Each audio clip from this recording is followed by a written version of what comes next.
It's going down, dirty, pushing up big Ferrari. I raced through Africa just to see the safari. I am the baddest girl in America, thicker than a cherry car, just as Erica, the black Sarah Jessica.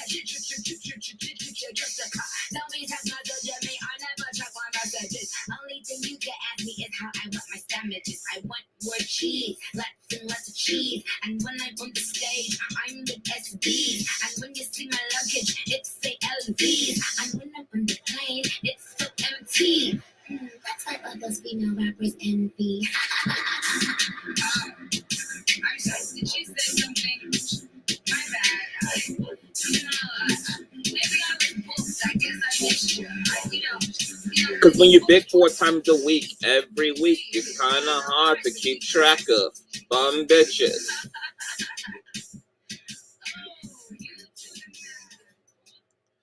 What's going on, Conscious crew? Hi, welcome to another riveting, amazing, messy ass, Iyanla fix your shit ass type of a show, girl.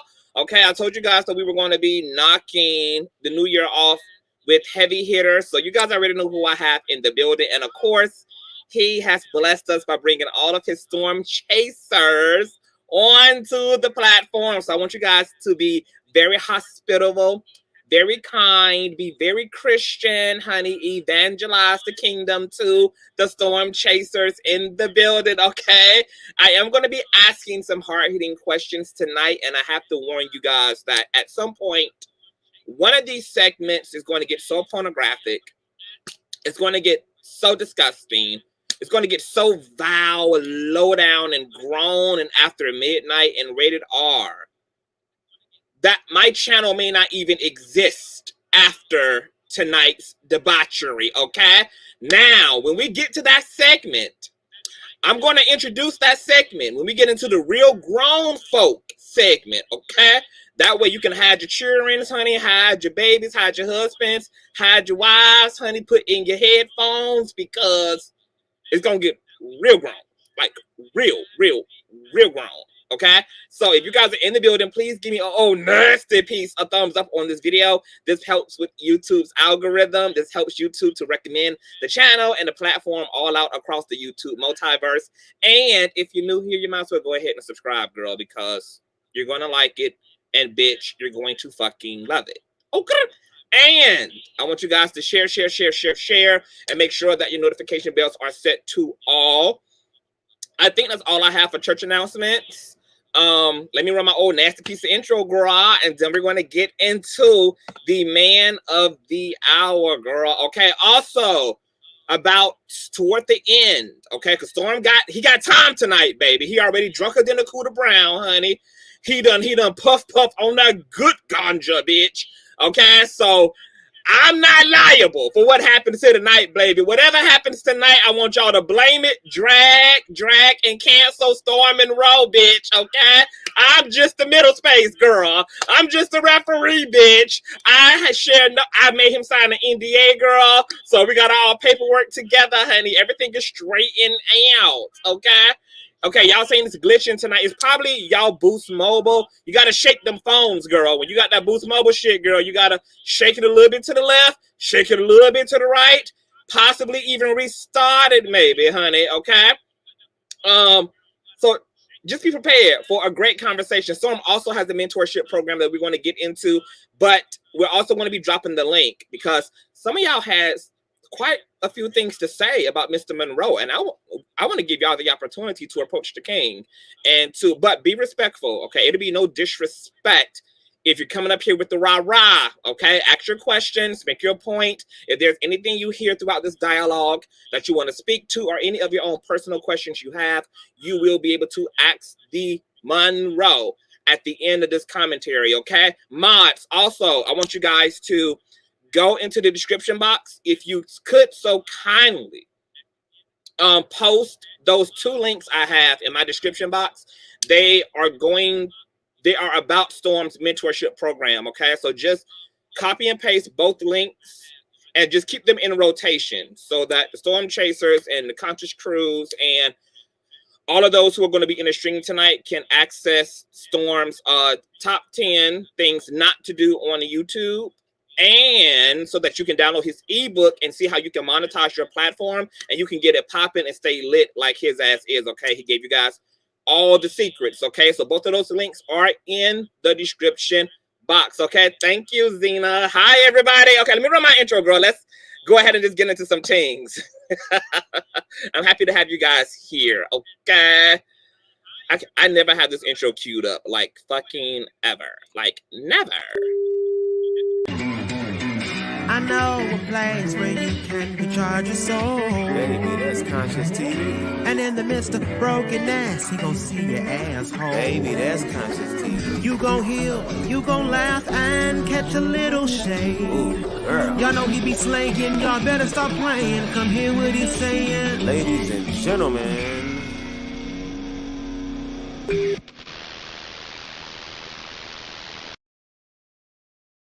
I like that intro. I like that. I had never seen that. Do you? I was like, okay. You never seen my intro? No, I feel like anytime I watch it, you go straight into it. Do I be tripping? Now I do go straight into it, but I always do an old nasty piece of intro. Okay, maybe I've been missing. Now I'm surprised that you ain't seen no intro after you and your compadres came through my motherfucking lounge over Christmas weekend and shot my shit the fuck up, left nothing but a bloodbath behind. Listen, we didn't just shoot your shit up. We shot it up. We lit a bazooka. We put that bitch to ashes. They had to reconstruct your house after we was done. Like, I'm just saying. And I ain't getting no restitution. Listen, I got some. I ain't getting no restitution. I ain't getting no motherfucking cash out, no PayPal. I ain't getting no repair funds, no nothing. Okay, shot my shit up, dragged my shit to the ground. Okay, man. And just left me hanging. Never again. Okay, y'all on your own next Christmas, baby. How you doing tonight?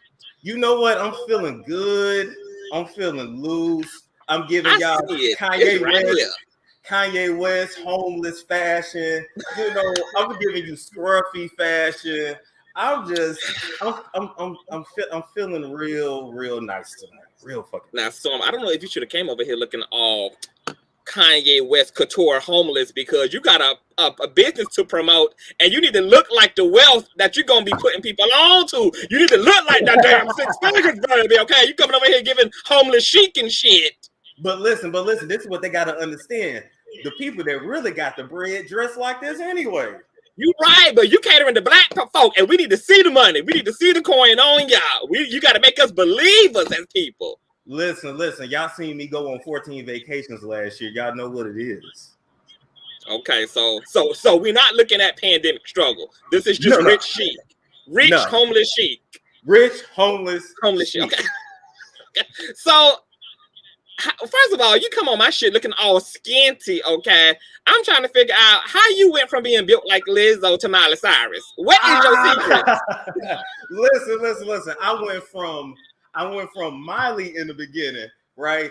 Then to Lizzo, and then I went to like Lizzo, you know, when she took a good shit, and then I went down to Miley, and you know, I think I like this Miley size. So you know what I'm saying? Like, I'm feeling it, though, but I want y'all to always remember something. No matter how big my stomach got, I could always see my dick. You know what? Well, speaking of, we're going to get into your pain, definitely, in this conversation, honey.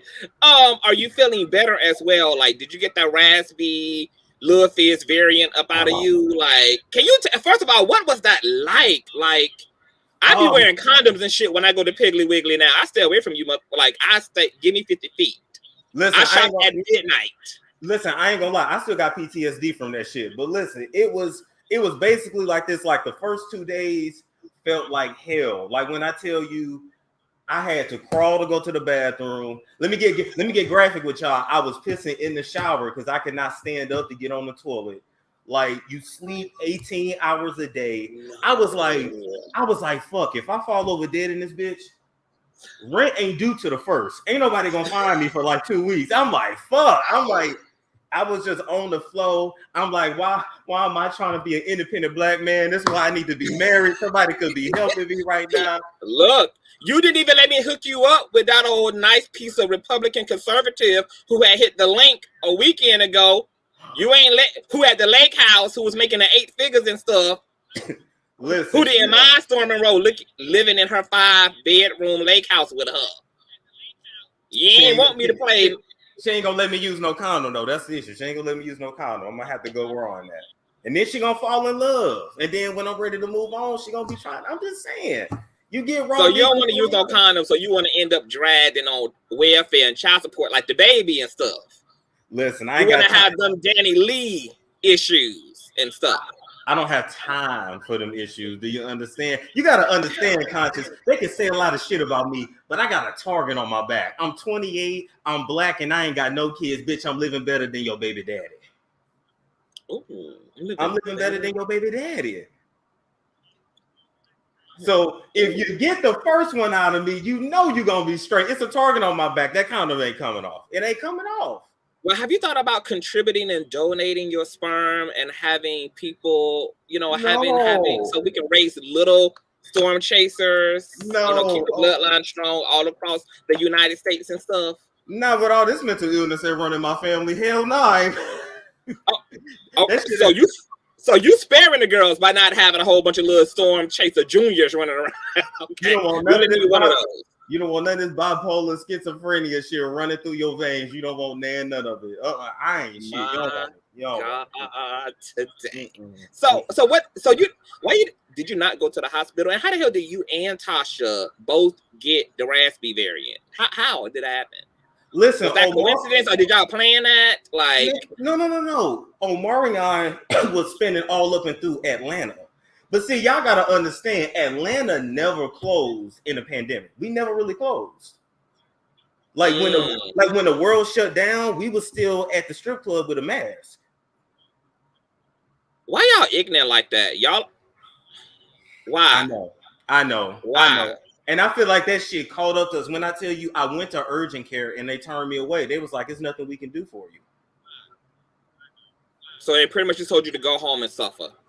Yeah, they was just kind of like, well, you're alive and we're all booked up. And I'm like, but you urgent care and I need urgent care, I need care urgently. And she's like, there's nothing we can do. And she was like, now you can come tomorrow, but I'm gonna need you to come 4 hours early. But you open at 8, so you want me here at 4? So what were they going to do for you though? Like, what would have been the person? How do you cure up? They weren't gonna do shit but test me. Give me some Motrin. It is like some medicine they can give you, some antibiotics or something, I guess. I don't know. But they weren't going to do shit for real because I didn't need to be put on a ventilator. Thank God. Thank God. So what were your symptoms? You were tired as hell. Were you throwing up your blood in your intestines like Tasha was? No, I didn't throw up. I wish I would have been throwing up. No, listen. My entire body was just aching. And I couldn't lift my arm. I couldn't bend over. I couldn't stand up. A nigga was just on the floor. What? Yes. You can't pay no hooker to come babysit you for a few days. No nothing. No home aid care nurse. No, not nothing. It wasn't no type of resources available to a high profile YouTuber. Listen, if I wanted it, listen, I was so fucked up. They could have came in here and took all kinds of advantage of me, took my social security card, passport, rob my motherfucking ass. It wouldn't have been nothing I could do. I was fucked up. That's why you need to revoke your motherfucking Illuminati application because they did not give you that immunity that they was promising to the girl that they ain't come through on their end, honey. Them contracts supposed to be the shiznit. Okay, y'all ain't supposed to be out here having a pee standing up and stuff or sitting down and stuff or however which way you had to get it in the toilet. That was too much going on. Lay down. No, not in the toilet. I had to do it in my fancy glass shower over like this, aiming that way into the drain. I had to get real ugly with it. It wasn't cute. But I see that you were spraying all of your open areas with that colloidal silver. Yeah. I've been taking that. I felt like it worked. I've been drinking olive leaf, colloidal silver, elderberry. I don't know if the stuff actually worked, but I just been taking all that shit.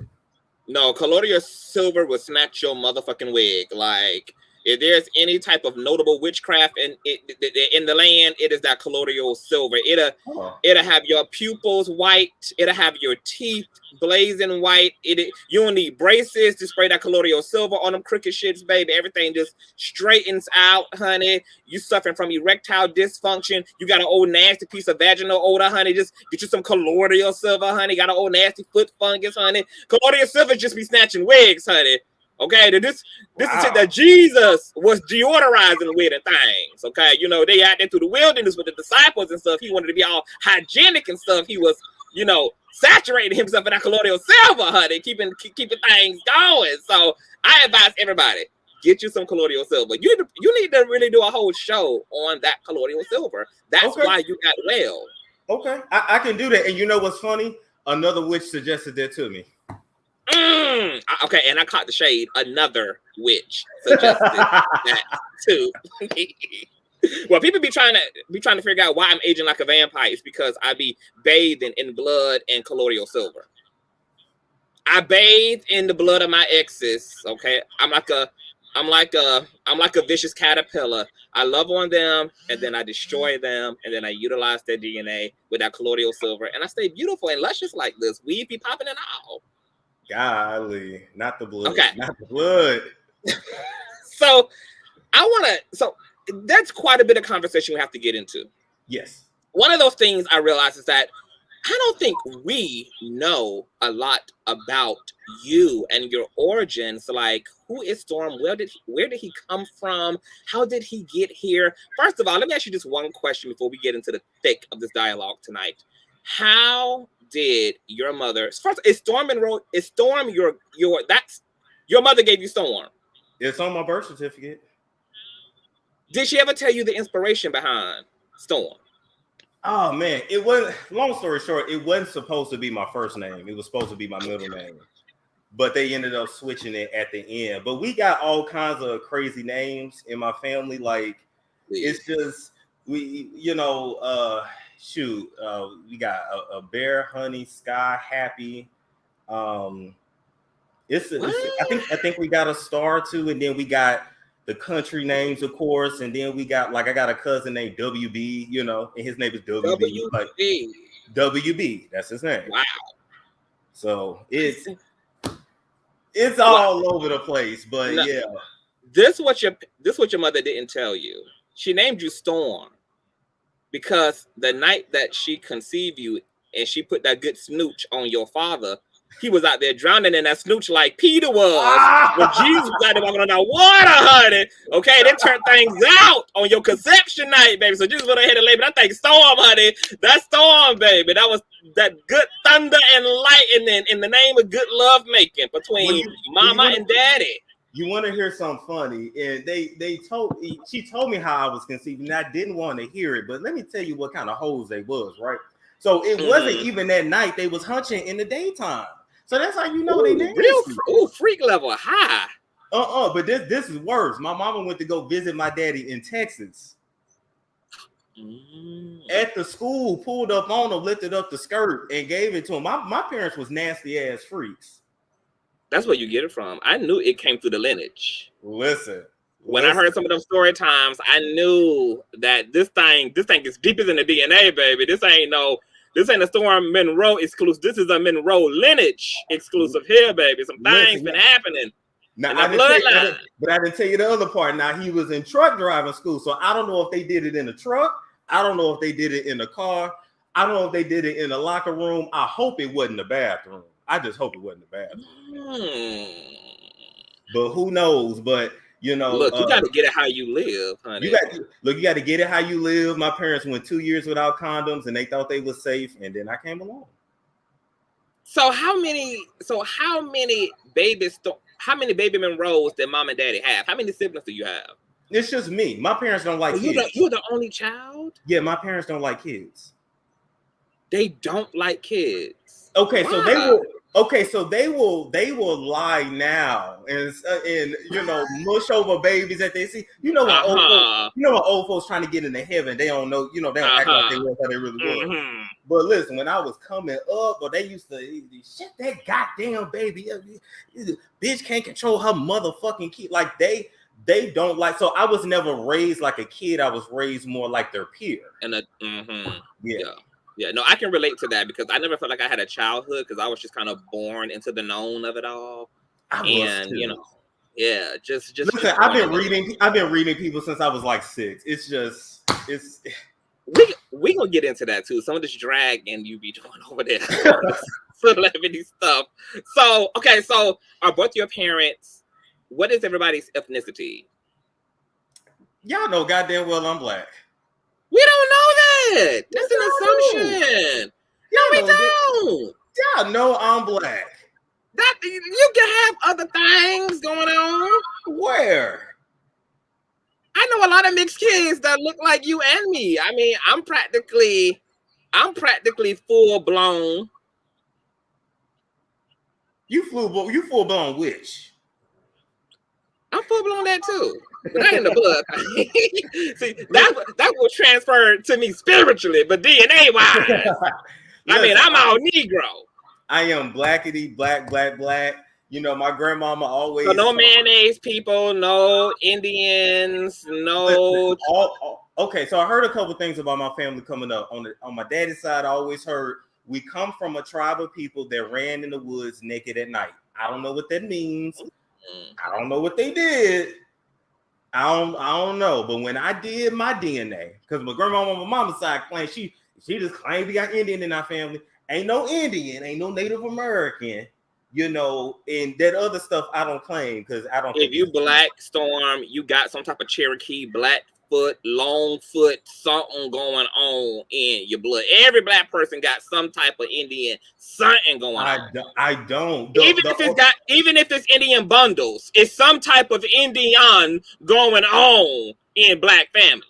Listen, the only thing that popped up in the DNA test that surprised me is something called Ashkenazi. That's it. But I don't. But listen, other than that. What did you use to research your lineage? Do you use that Ancestry.com shit? I've done Ancestry DNA. I've done the other one, which is 23andMe. I heard that those sites are fraudulent. Is that true? They probably are, but I did find some relatives on there. But then no, because their names are different. So but I found relatives on there. So I don't know. But it claimed your boy is Cameroonian. That's what it claimed. I can believe that. How you feel about that? I feel like I look like that, so I can believe that too. See?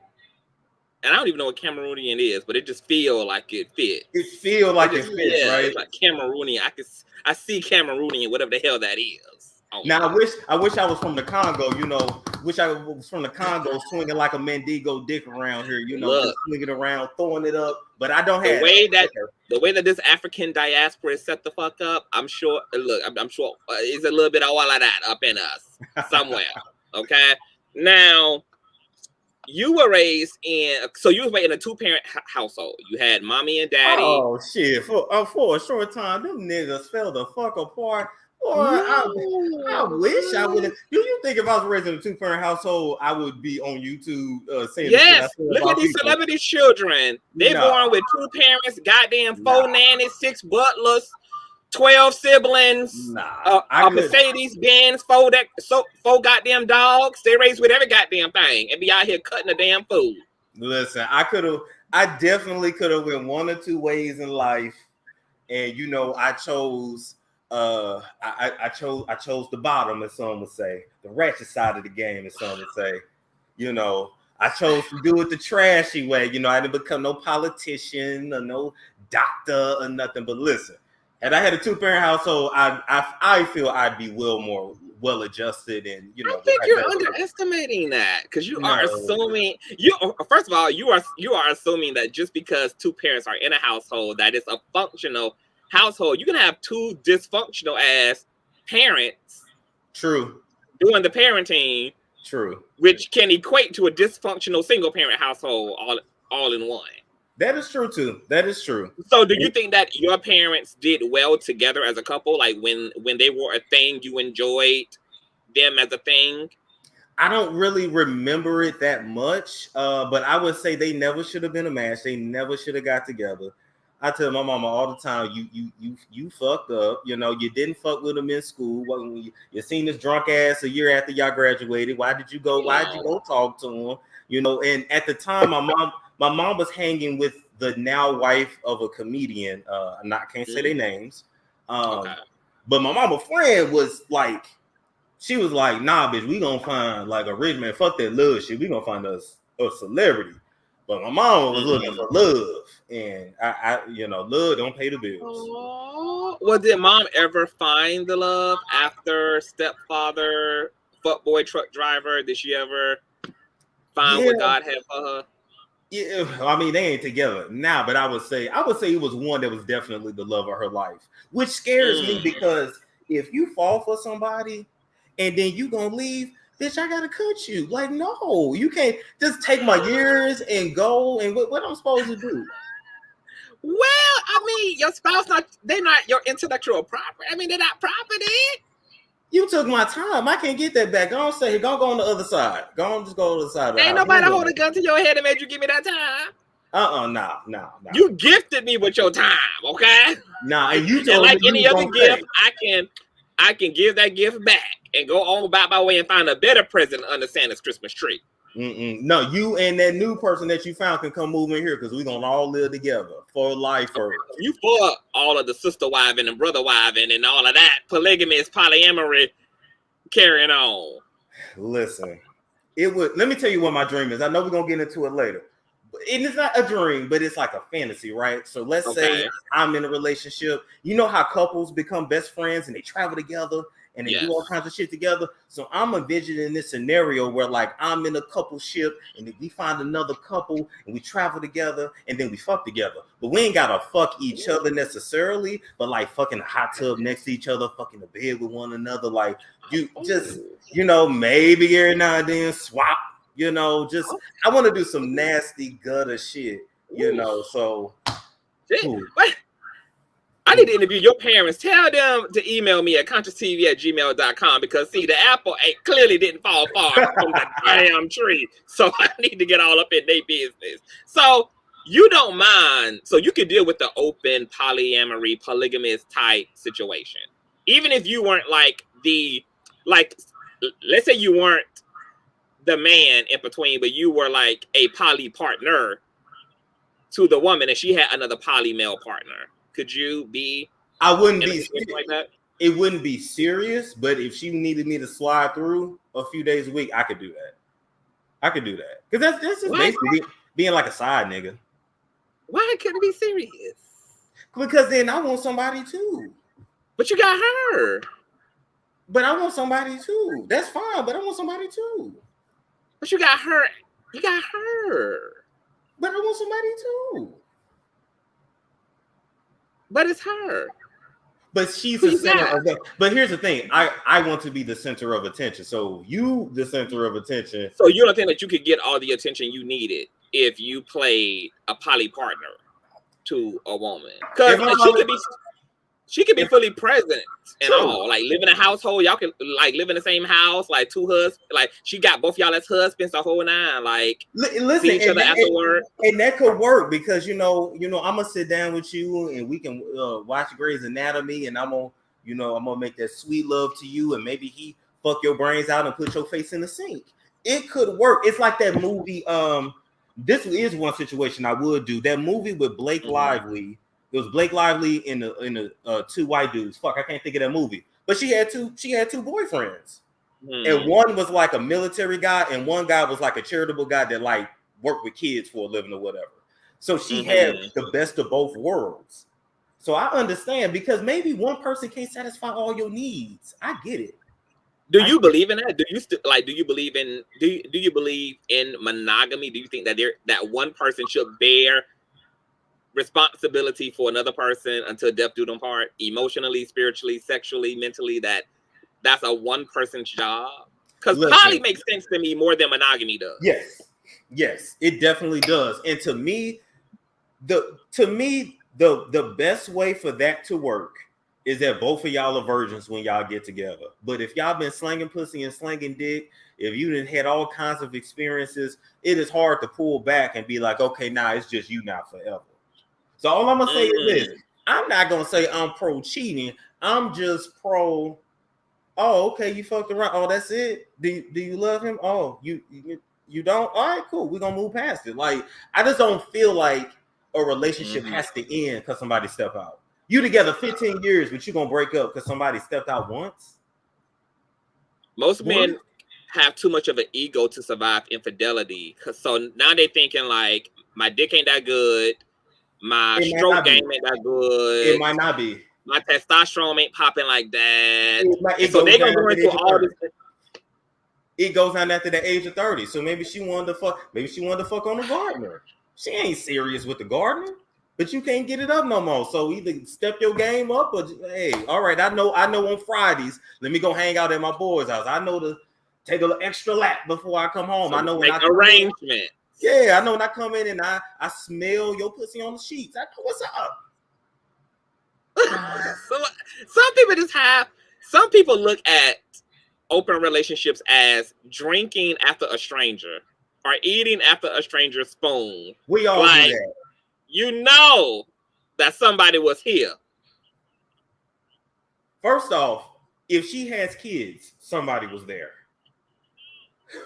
Just saying. A lot of people were there. Yeah. We are all drinking after somebody's something. So just drink up. But it's different if it's like consistent versus like somebody shot the club up 7 years ago versus every Friday somebody busting your shit open and I gotta put my face down in that smooch. I got a doggy style, that smooch. I got a missionary, that smooch. I gotta let you sit on my face with that smooch. Some people like it when the cream pie is still warm.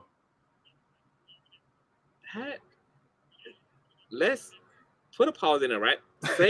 Remember what you just said there. We're going to get to that in a segment, okay?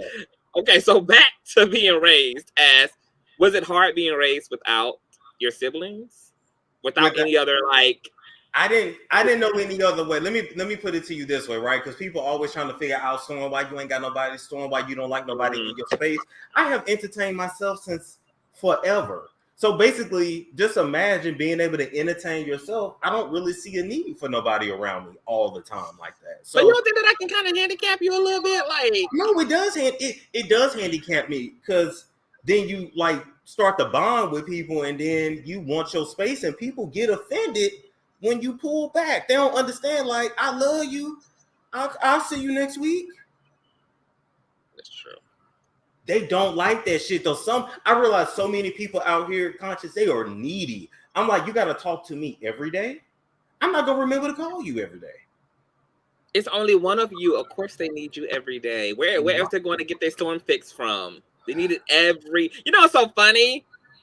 And we should probably be ashamed as content creators for saying that we need our space when we clearly serve our audiences damn near every day, all day, and we tell real life people who want to know us to back the fuck back and give us 50 feet. But if I was a girl dating you, I would be like, so you could give them bitches on Instagram and YouTube, they storm fix every day, but you want to talk to me only 3 times a week. Make it make sense. Listen, let me tell you what sounds good to me, right? I live here.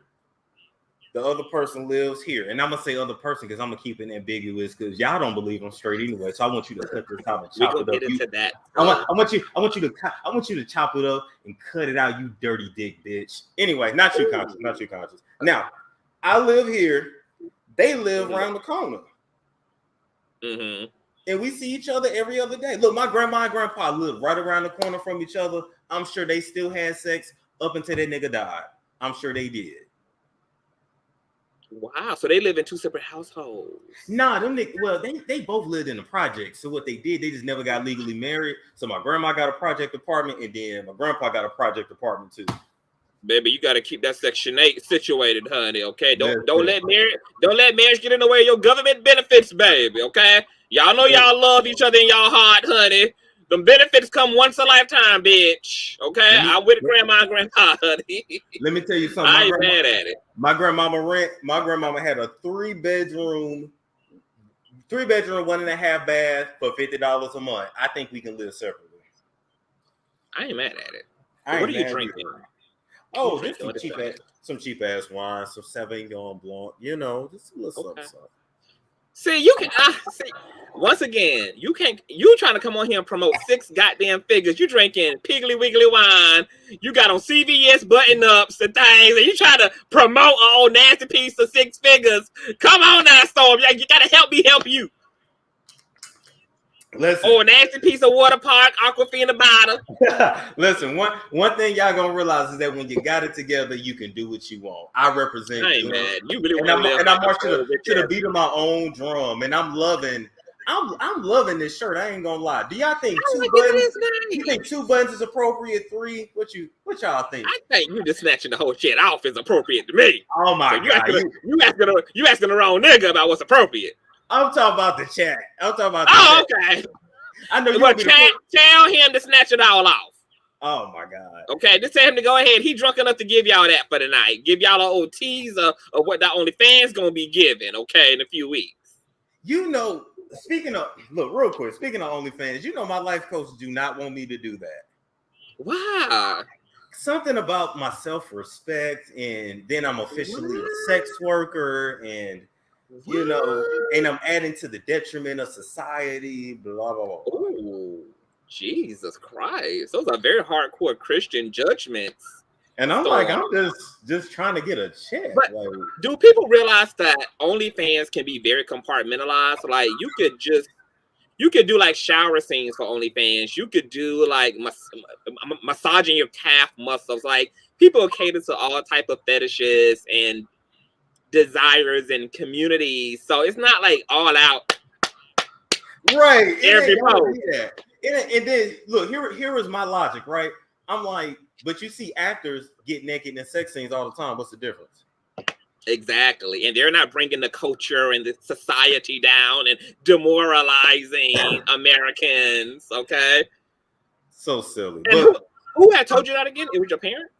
No. My life coach. We got into a conversation about porn in general. I think he think I'm gonna be on there like doing straight porn, and I'm like, this is. I think you should fire him because your life coach should be supporting all of your YOLOing, all of your wildest dreams. He should just be like, yes, Storm, you live once, honey. You could die of the Omarion variant tonight. Listen, he wants me to have all the sex. He just wants me to do it in private. Oh, that's so non-progressive. I know. So speaking of progressing, real quick segue. The WAP video caused a lot of controversy like 2 years ago, right. And the song, of course, and all of that good jazz. How do you feel about this very like sexually liberated culture, like open relationships, polyamory, foursomes, fivesomes, threesomes, OnlyFans, like get it how you live, women's pussy power movements? Like, how do you feel? Are you scared of a culture that is very accepting of sexuality and autonomy over themselves? Or no, what? Because look at it this way: people been fucking. People gonna always fuck. Sex work is the oldest. Sex and sex work is the oldest. Those are the oldest, like, social. And it's who we are at our core. We're sexual beings. So people been fucking. The only thing I don't like is people not trying to fuck on kids. Leave them kids alone. Fuck on grown, consenting adults. As long as y'all are 2 adults and y'all both consent, I don't give a fuck what you do. You could shove this water bottle in your ass. I don't care. Oh, if you can put that in your ass, you're doing too much with your ass. Listen, I'm gonna tell you. I'm gonna tell you a story. I keep my snooch tight. I'm gonna tell you. I'm gonna tell you a story. I want to feel like a virgin every time. I want to feel that old loose floozy, honey. I need my shit to feel re-virginized and rejuvenated every time. Listen, I have gotten DMs from people that want to just be on that bullshit, and I would never forget, because you know you can't see what it is till you click on it, and they know I read every DM, so they know I'm gonna open it. I go open it, no lie. asshole right in the camera that was that wide. Really? No lie. Okay, let me ask you an honest question. Do some of those type of disgusting visuals turn you on? No, I'm not into that. I don't want to see no. I'm not into that. Hold on, you talking about from a man? Yeah, they came from a man. I wouldn't be complaining if. Oh, because I know that the girls be No. they be busting it like they into the anal shit too. They be busting the coot, get some mouths on it, honey. They gotta toot the ass up. Now I'm gonna tell you what they did. I've gotten shower vids. I've gotten bath pics with the suds and shit. And even if I'm not attracted to her, I'm like, okay, I appreciate that. That was nice. I've gotten scissors in the vagina. I talked about that before. How? You got scissors In the vagina. You got homework equipment in the vagina. Number 2 pencils, markers, scissors, rulers, metric, measuring tape in the vagina. But none sticking out but the handle. What? Did you sit back and explore the psychology? Like, why would somebody think a cutting device in a vagina would be sexy? That was demonic. And I didn't know if she was trying to say, "I want you to tear this pussy up." Like, I don't know what the symbolism. Clearly, it's already torn, baby. Clearly, the pussy is already in pieces. If you already got the whole goddamn season, your pussy, you're not supposed to be shoving nuclear missiles and shit all up your pussies, women. Your pussy is not a storage for bullets, okay? Blow torches, wallets, lipstick kits, bitch, okay? The only thing supposed to be in your puss is a man or another woman. If you're same gender loving, keep homework equipment out your cooch. I'm telling you, I've gotten one grown. This was a grown woman. She had to be at least 40. She was a heavyset woman. Ain't no wrong with that. Okay, cool. But her bush was so thick. I like a bush. But it was, I could braid I like a lot of grass in a lady's front yard. But I could braid it. I was just like, I need you to cut it down. I need you to give it a smoother fade. You might have to hold on to it depending on how much wolf power that pussy's giving. You might need a steering wheel. See, all that braid give you an old nasty piece of rope to tame the horse with, honey. You got to yank that thing back, honey. Control the panels with them braids. And listen, and I don't know how big she was. Y'all know the biggest I've been with is 6 feet, 350 pounds. So I don't know how big she was, but she was heavy set. But are you into the BBWs?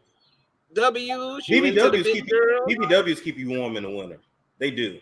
So that's a yes. They're gonna make sure you fed. They be nice as fuck. They always smell good.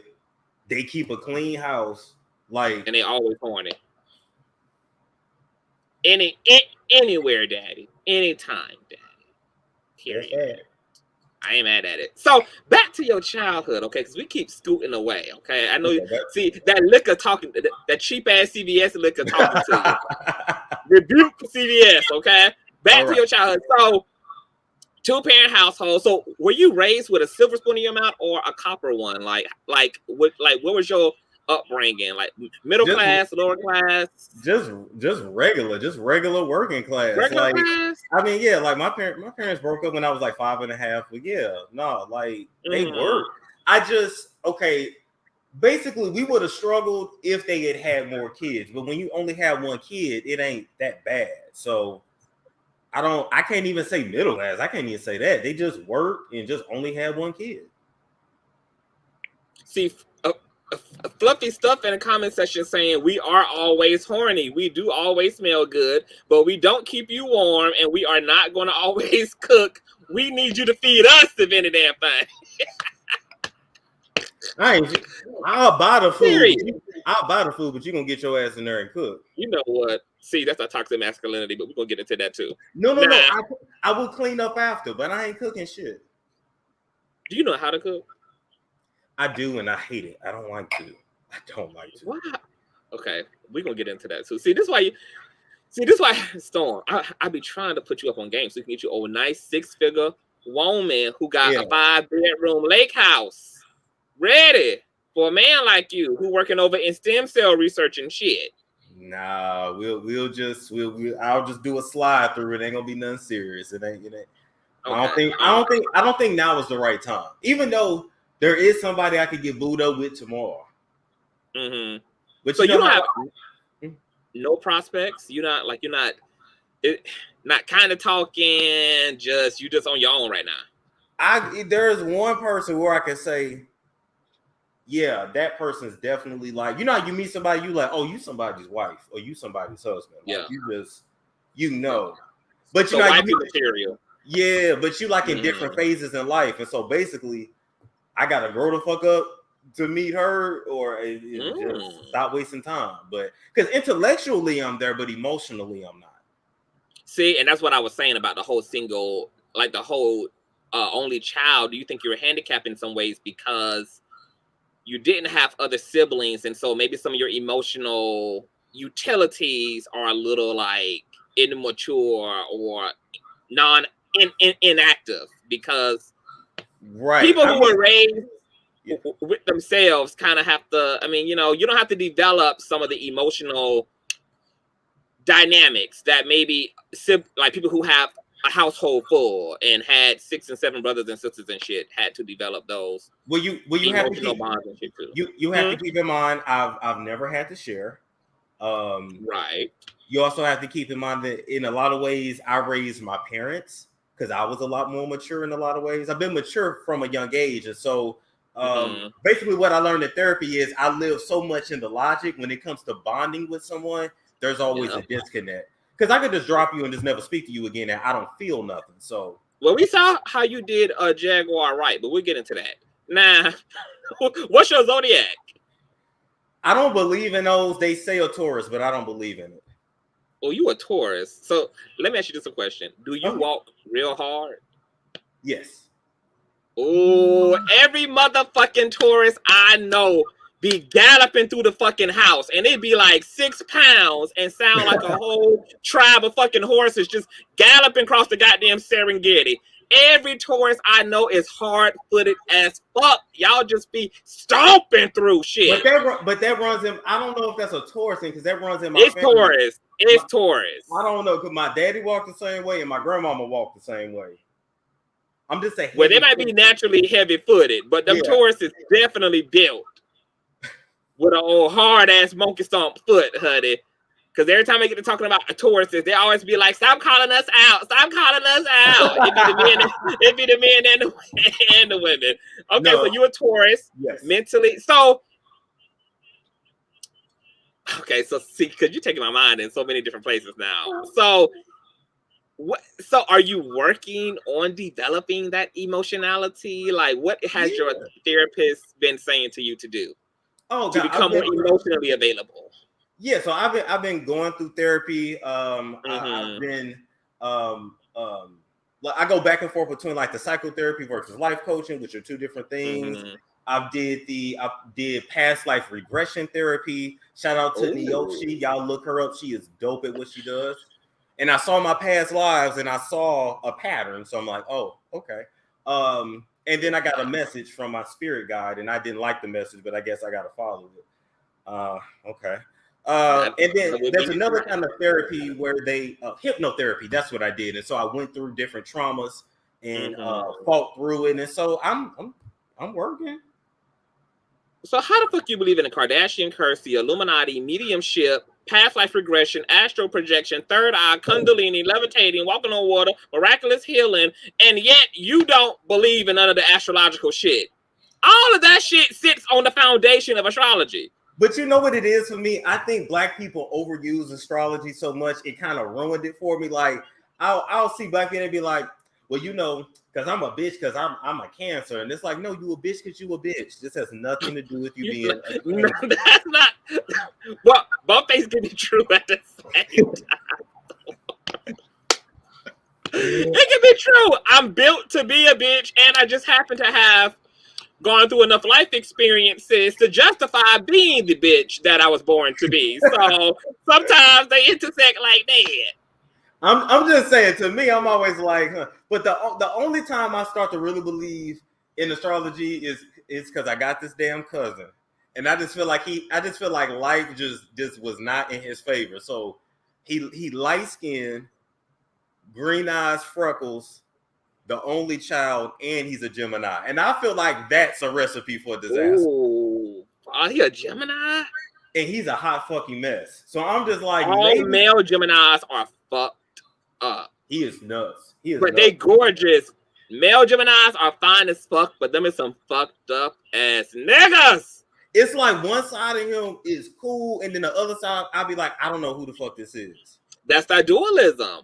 It's that polarity. They got that hot and cold, and that's their soul assignment, is to learn how to balance and to overcome that lower self shit. They kind of born right alongside their lower self, so they end up just being very bipolar, emotionally unpredictable.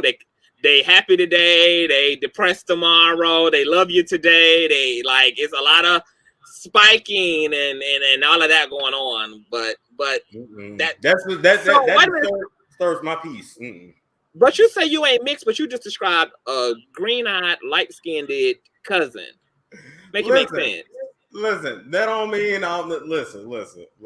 The little stuff that's in the whatever from wherever, I don't claim that. I am. Why you don't? Because when white people got a little motherfucking 0.5 drop of niggerment in their damn blood, they a full-on black man, honey, full-on black woman, honey, they can claim the little 0.2% of melanin in their blood and identify as full-blown. So let me ask Black Lives Matter. If I walk around, you think I could walk around and say, oh, I'm Ashkenazi? You think I could do that? That shit ain't gonna fly. Yes. No. Why I won't? That's Jewish. Because what you mix with. Because see, here's the thing: we get so shallow about being mixed race because we like to rely on physicality to justify the mixedness. It's a lot of mixed race people who look like one part of their DNA solely, but they still are they don't look like me. They don't look like me. I don't think I ain't seen one that look like me. I can always look at them and say, oh, okay, you mixed. I always can. But that's the problem that a lot of other mixed race people like have, because they be also mixed race and people be like, bitch, you all nigga. You ain't no damn this. You ain't no damn that. And they be like Irish, African, Asian, all in one. But people see nigga and be like, girl, you just putting on. It's like, no, that person really is multiracial. I get it. I don't claim it because to me it's just claim your truth. Can't also claim the light-skinned green-eyed part of your family, wherever that is. Because somebody else got fucked in a truck stop too, apparently. Listen, that is actually my first cousin, so that's why I was just making that description, because I just feel like you can't, have green eyes and be told you cute all your life and be a Gemini and be the only child. It's too much. It's too much. See. Just like Jan the Best said, his phenotype is black. He just looks like a brown-skinned black man. That whole phenotype discussion is real, Storm. It's real. Okay. So back to your childhood upbringing. Like, so what community did you live in? Because there's a consensus out on these streets that you was like super Mr. Rogers, don't want nothing to do with black people, just Mr. Diddy. You don't do black women. You don't do black communities. So what? So people feel like you are a bit whitewashed and all this shit. So what was your experience? Because I wanted to have a real conversation, because the black community is very hard up on other black people because we have very strong stereotypes and cultural expectations out of other black and brown people. And when they don't live up to those cultural expectations, there is a lot of ostracism. There is a lot of outcasting. You are considered not black based upon your hobbies, your likes, your style of music, your style of dress. All these things can push you out of the community. And then when those black people find solace in other spaces that just happen to be white, then they get the backlash for being mayonnaise wash and all this shit. And I'm like, girl, we can't have it both ways. Like all this shit is black. The geeks, the nerds, yes, the geeks, the nerds, the off brands, like all these, like the gamers, all of this is black. All of it, queer, all of this shit is black. But yet we get mad as hell when we put people out, and then they be like, okay, cool, I will find my tribe elsewhere. So okay, so you have to understand, right? So basically, throughout my childhood, I moved over like 14 times. I've talked about that before. I moved a lot. So I've lived in mixed areas, mostly white areas, and mostly black areas. I've lived in it all. I spent a lot of time with my grandma. My grandmama lived in the hood, so I spent a lot of time in the hood too. So I've kind of seen a mix. Now, not necessarily rich white, but just regular working class white. So I don't know about this, Mr. Rogers. I don't know about this. I hate black people. Listen, this is my experience. Anytime I went to an all black school, it was not a good experience. It was very traumatic. It was very traumatic. I actually remember. Actually, I'll tell you the story. I remember my first day of school. This girl, I don't remember her name. I feel like her name was Nicole or Ashley, something like that. But she tried to stab me the first day of school. What? Hold on. What grade was this? This was 7th. Oh, middle schoolers are motherfucking demons. Everybody's child turns into fucking Satan. Middle school was fucking hell. Like maybe 7. I think it was 7. But anyway, yeah. I feel like the government should ban middle school altogether. Don't let them motherfuckers go back to school until it's freshman year, honey. Just let them do home schooling. It's a lot. From that 6th grade to 8th grade, baby. Middle school is a whole another type of situation. It's a lot. It's hardcore. Lot. So she tried to stab you. Yeah, she tried to stab me, and because she said she didn't like my look, and I thought I was better than her, and I'm like, I don't even know you. So, and the crazy thing is, even though the black dudes didn't fuck with me like that, I think a lot of the black girls, I think they would have a crush on me, but it wasn't cool to like me, so they're like, oh, I'm gonna try to fight you. Mm-hmm. I think that, and then we was the same size. I wasn't numbered 112 pounds, so I think that's what it was too. So I'm just like, okay, whatever. But it was very traumatic. And then when I went to white schools, I had no issues and I excelled. And so you can so understand. When did you go to white schools? Like, so did you spend your middle school in black schools and then go to high school in white schools? It was, see, I moved so much. So in the beginning, white, more black towards middle school, black to begin of high school. The last high school was mixed. So it started off white. So the base was in a white, mostly white school. That's just what it was. So comparatively speaking, so what was the contrast between white schools and black schools for you? Like, what did you notice in terms of your experience? Well, one was traumatic and one was not. I mean, that's a bit, you know, nobody was trying to stab you.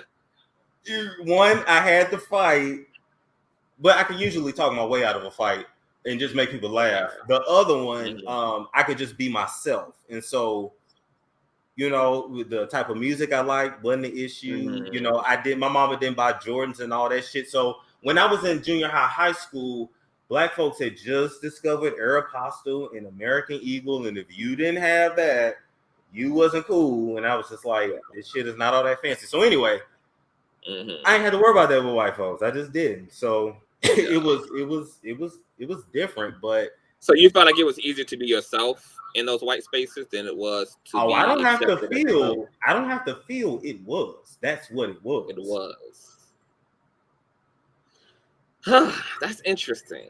So, like, did that ever shape any negative perceptions about the black community? Because some people can't heal that wound stays with them even into adults. So they kind of don't want anything to do with black people, or have a disdain or internalized frustration toward other black people. They prefer white people. They prefer white spaces. They prefer white neighborhoods. They kind of like distance themselves. The black community comes to eventually call them coons and tap dancers and shit. So for you, how did that shape your experience of Black people growing up after that? I mean, I'm gonna be honest. I was so not in tune with my emotions at that age. I'm still not even really sure how that shit affected me. But what I can say is, if I'm cool with you today, you are not responsible for my childhood trauma. You are not. Right. So I'm mature enough to understand that. But really, I mean, I won't say it made me look at Black people negatively. I just figured, oh, okay, well, hey, you don't like me, okay, well, just go where I'm like. I'm gonna just do me. So I just kept doing me. So I don't hate myself. I don't have any disdain. I don't know why people, you know, certainly you bitches out there started that narrative, you know, even though they didn't dip they chocolate stick in a mayonnaise jar. You don't see no motherfucking mixed race children around here. Where did that come from though? Like what did you do a commentary that people extrapolated this from? Like what happened? I did a commentary because I was in a white fraternity. I went to a white college. So okay. So I put the pictures so you out was there. Around Kyle and Carl and Ethan and Connor, and Peter, okay, Parker. yeah, Yes. Connor, got it. Yes. Luke. Yeah. So I mean, and I was like, this is white. Like I'm talking about, you know, putting your beer in the snow, drinking outside, no shirt with just shorts. Ooh, like that a wild country ass white. Yeah, like this was hyper masculine ass white. We were actually on the show Ridiculousness in one episode, and insane white. Yeah, so that was my college experience. So there were videos of me running down the street naked. I blacked out many times at parties. I don't know what the fuck I did. I ain't even gonna tell you about my little experiment with the pills. That's another story for another day.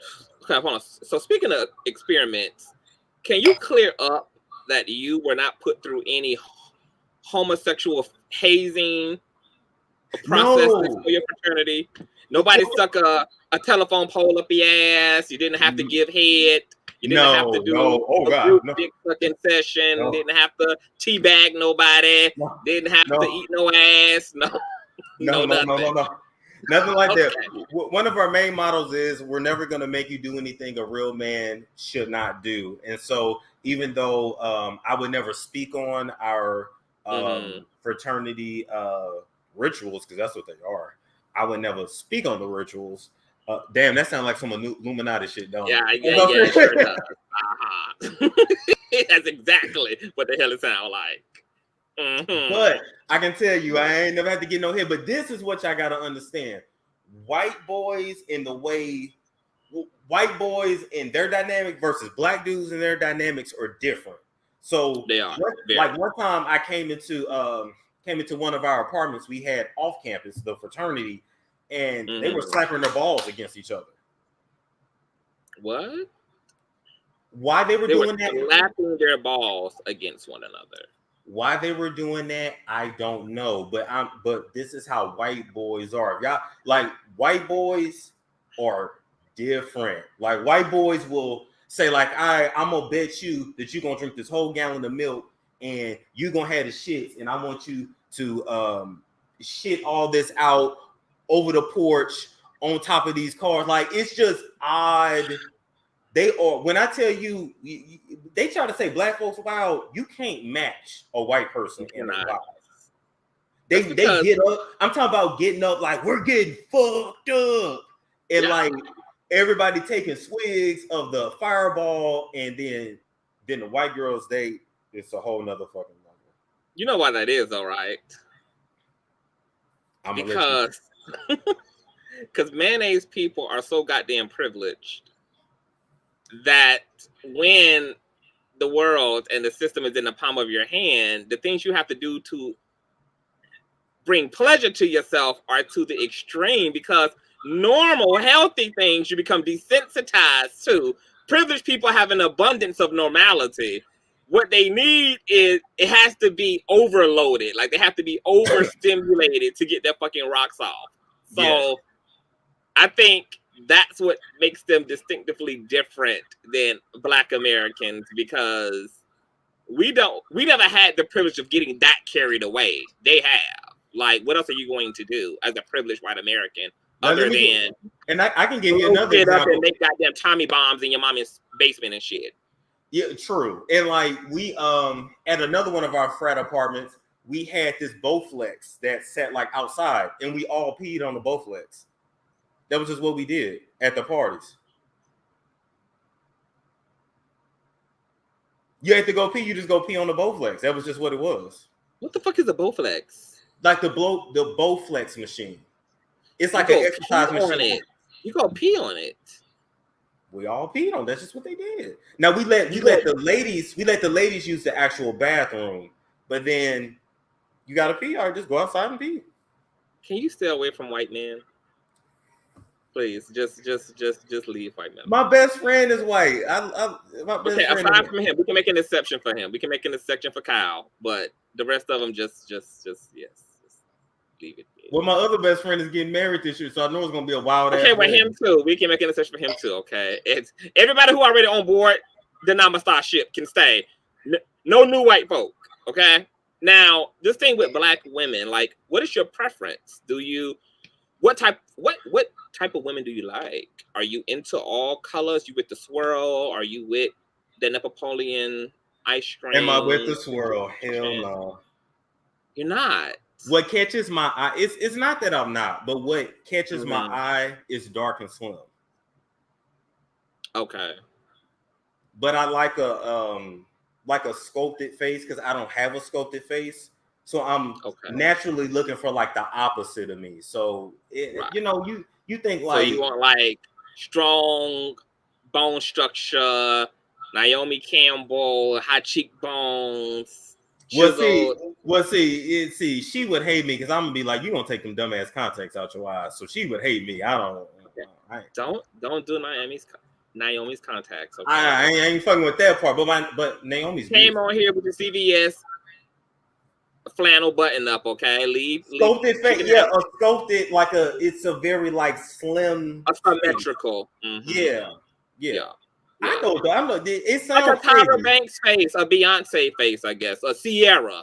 Sierra has a very model-esque build. Yes, Kelly Rowland does too. Kelly Rowland, another gorgeous woman.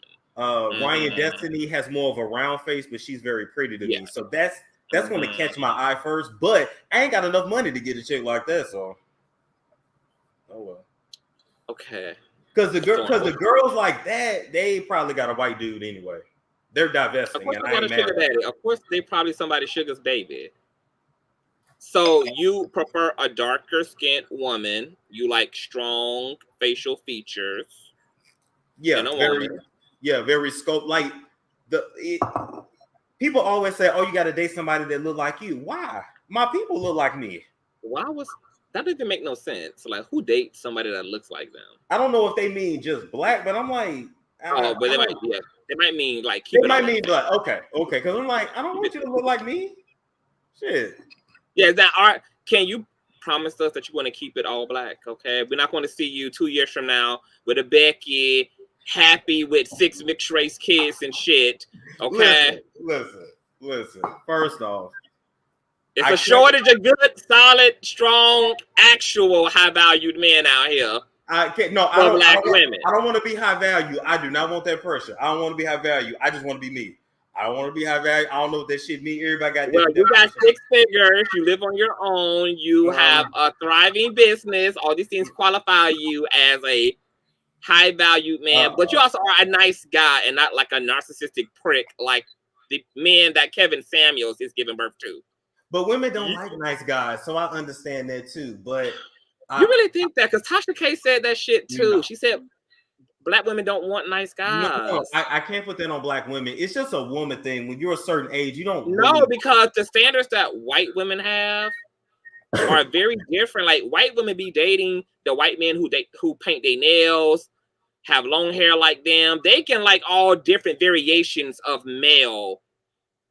So I feel like white women, they be dating the geek and the punk rock guy and the heavy metal. No, some of them don't. Let me put it to you this way: you want the bad. If you want to slang your pussy the right way, you fuck the bad boy, you don't get pregnant by him, and then you marry the nice guy with the benefits because you're gonna actually want to live a nice But that's life. what men do. Men will marry the girl they can bring home to their mama and then fuck all the sluts. Right. Cynthia G said, then why do white women get the same black man? I'm just telling you, Hi, like, Cynthia. a lot of people think that white women be like, so listen, women are women. I promise you. It's some It's some cultural differences, and yes, and I am gonna keep it real. Yes, white girls do smell different, and the skin is a little different. Of course, like they bathe with banana peels and shit. Of course, their skin is. Well, some white people don't use soap, so you have that too.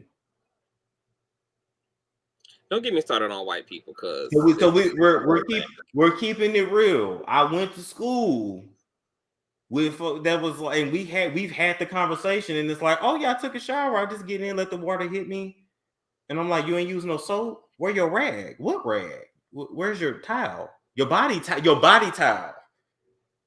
Cause I gotta scrub my shit. Her body towel is her hair. Pat dried the pussy with the ponytail. That's how that goes. Now let's talk about this women don't like good men type thing. I feel like it's a phase. It's a phase. I feel like it's not that women don't like a good guy. I feel like, and maybe women don't know this either. Maybe they don't know this about themselves. I think that good guys sometimes lack the masculinity that women are attracted to. See, the what's distinct between the so-called good guy and the bad guy is not the fact that it's about good or bad. The bad guys just exude a level of testosterone and a level of masculinity that just allures women, because in this dimension that's ran off of a polarity-oriented system of left and right, up and down, masculine, femme, women are looking for their balance, their counterbalance, which is masculinity. So sometimes nice guys, they just have great personalities, great smiles. They're soft. They can cry, on a romantic movie. That's all cute. Women want those qualities, but they also want to feel I ain't got time for that crying though. Oh my god, shit. Women want to feel like they man can whip a nigga's ass on the side. Like they have a natural. They need to feel like my man can cover me. Like I could call upon my man if one of these niggas get out of hand. That my nigga can turn into a motherfucking beast in the pool at the pool hall. If I get disrespected and things, he ain't gonna be calling 911 like I'm doing. He gonna be up in here Jerry Springering and shit, tearing shit up off the walls and blowing shit up, honey. They want to be able to feel that there's a beast that reside in women, and I don't think women feel they see that in nice guys. I feel like if nice guys just stepped up their testosterone level a little bit, they would see that easily women would choose the good guy. Women don't want to be disrespected. Women don't want to be dog walked and defiled and be put through all the things that the bad boys do. But they will put up with a lot of that for masculinity. But women also want. See, this is what I was always told. You can do what you want to a woman, but you can't bore her. So I think more than anything, women just don't want to be bored. So I think sometimes the bad boys are just more exciting. They have more to talk about. They got game. They understand how to talk to a woman. See, if you don't know how to talk to a woman, then you ain't gonna have no success. It's just what it is. So I feel like you're being too hard on good guys now. There's nothing wrong with, because there's some boring ass women who want a boring ass man. Listen, like you gotta also find your type, because everybody, like you can't be everybody's type. You gotta find your tribe ultimately. But and don't get me wrong. Like I think I was fucked up by being taught to be the nice guy and respectable. I think that fucked me up. But those are just that fucked you up. That fuck all that. Don't nobody want that shit. But that's just that to me. I don't think that was. But that's my opinion. Don't let me get Cynthia G on the line. Nah, I don't. No. Because I already told her. I definitely was not gonna listen to my dad, because his advice. No. Okay, hold on. I'm gonna tell you how we're gonna dispel the fuck out of that. If any woman in the chat who would love to take Storm Monroe's hand in marriage and be in a serious relationship, press 1. If Storm Monroe, as he is your type, If you are a lady, press 1 in the chat if Storm is your type. We're going to take a poll right now. I'm going to count these ones. You don't, you We're know. going to, black women, show up, honey. Dispel this notion that y'all don't like nice guys. Y'all don't want to be okay, with me. that's 1, 2, 3, 4, 5, 6, 7, 8, 9, 10, 11, 12, 13, 14, 15, 16, 17, 18, I'm going to 19, 20, 21, 22, 23, 24, 5, 6, 7, 8, 30 plus 7, 37, 37 plus 4, 40, 41, 2, 3, 6. Okay, so what you gotta say about that? I'm gonna dispel that, and here's why. Let me be real. You watch me on YouTube, and so it's a personality, and so some people gonna like the personality that I give, and some people aren't. But in real life, I have to understand a nigga is short, and so women naturally want taller guys, and so a lot of I keep going. I hope we don't lose you. A lot of the, I guess, the unsuccess or non-success, whatever you want to call it, is due to height. Because in my age range, women genetically, biologically are looking for a certain height because they're looking to reproduce. Am I back? Yeah, you're back. You're back. Okay, something fucking happened. I don't know what the fuck that was. You're back. Did I go out for a minute? I know. Okay, yeah, all right. I just kept going. I just took kept going. over. Okay. But you got to understand, Conscious, I'm 28. So in my age range, women are looking at reproduce. I ain't really looking to have no kids, but they're looking for a certain type of man to have kids. Do you know how many times I've been told, like, oh my God, I wish you were like 4 inches taller. How tall are you? 5, 6.5. So you and Lil Kim the same height? Lil Kim, that's funny. Just call you Lil Storm. Lil Kim, yeah, that was a nickname when I was in school. No, Lil Kim is that's 4. not that short. So you like Kevin Hart, kind of running. Kevin Hart is 5'4", but in the same range, yeah. So you 5'4". No, I'm 5'6". Oh, you 5'6". Okay, so you taller than Kevin. Kevin Hart married and got insurance and got all he done been caught cheating with so much pussy. He clearly ain't got no shortage. He would have never got it if he wasn't. That's not true, because remember his ex was on Hollywood Exes and she used to date Kev. I don't know if she was on Hollywood Exes actually, but remember his first wife is a whole black woman in love. His first wife is he was with that nigga when he was doing Foot Locker, when he was working at Foot Locker full time. Yes, his first wife is what matched him, is what makes sense. And like I said on Cynthia's show, his first wife is attractive, but he always wanted the bitch that he couldn't get. And I'm not trying to be funny. I'm just gonna say, just because you mix it does not make you cute. And just because somebody is mixed don't mean y'all genetics are gonna mesh well. And I'm gonna leave that at that. So you're basically saying that Kevin Hart is a goddamn sellout. I didn't say that.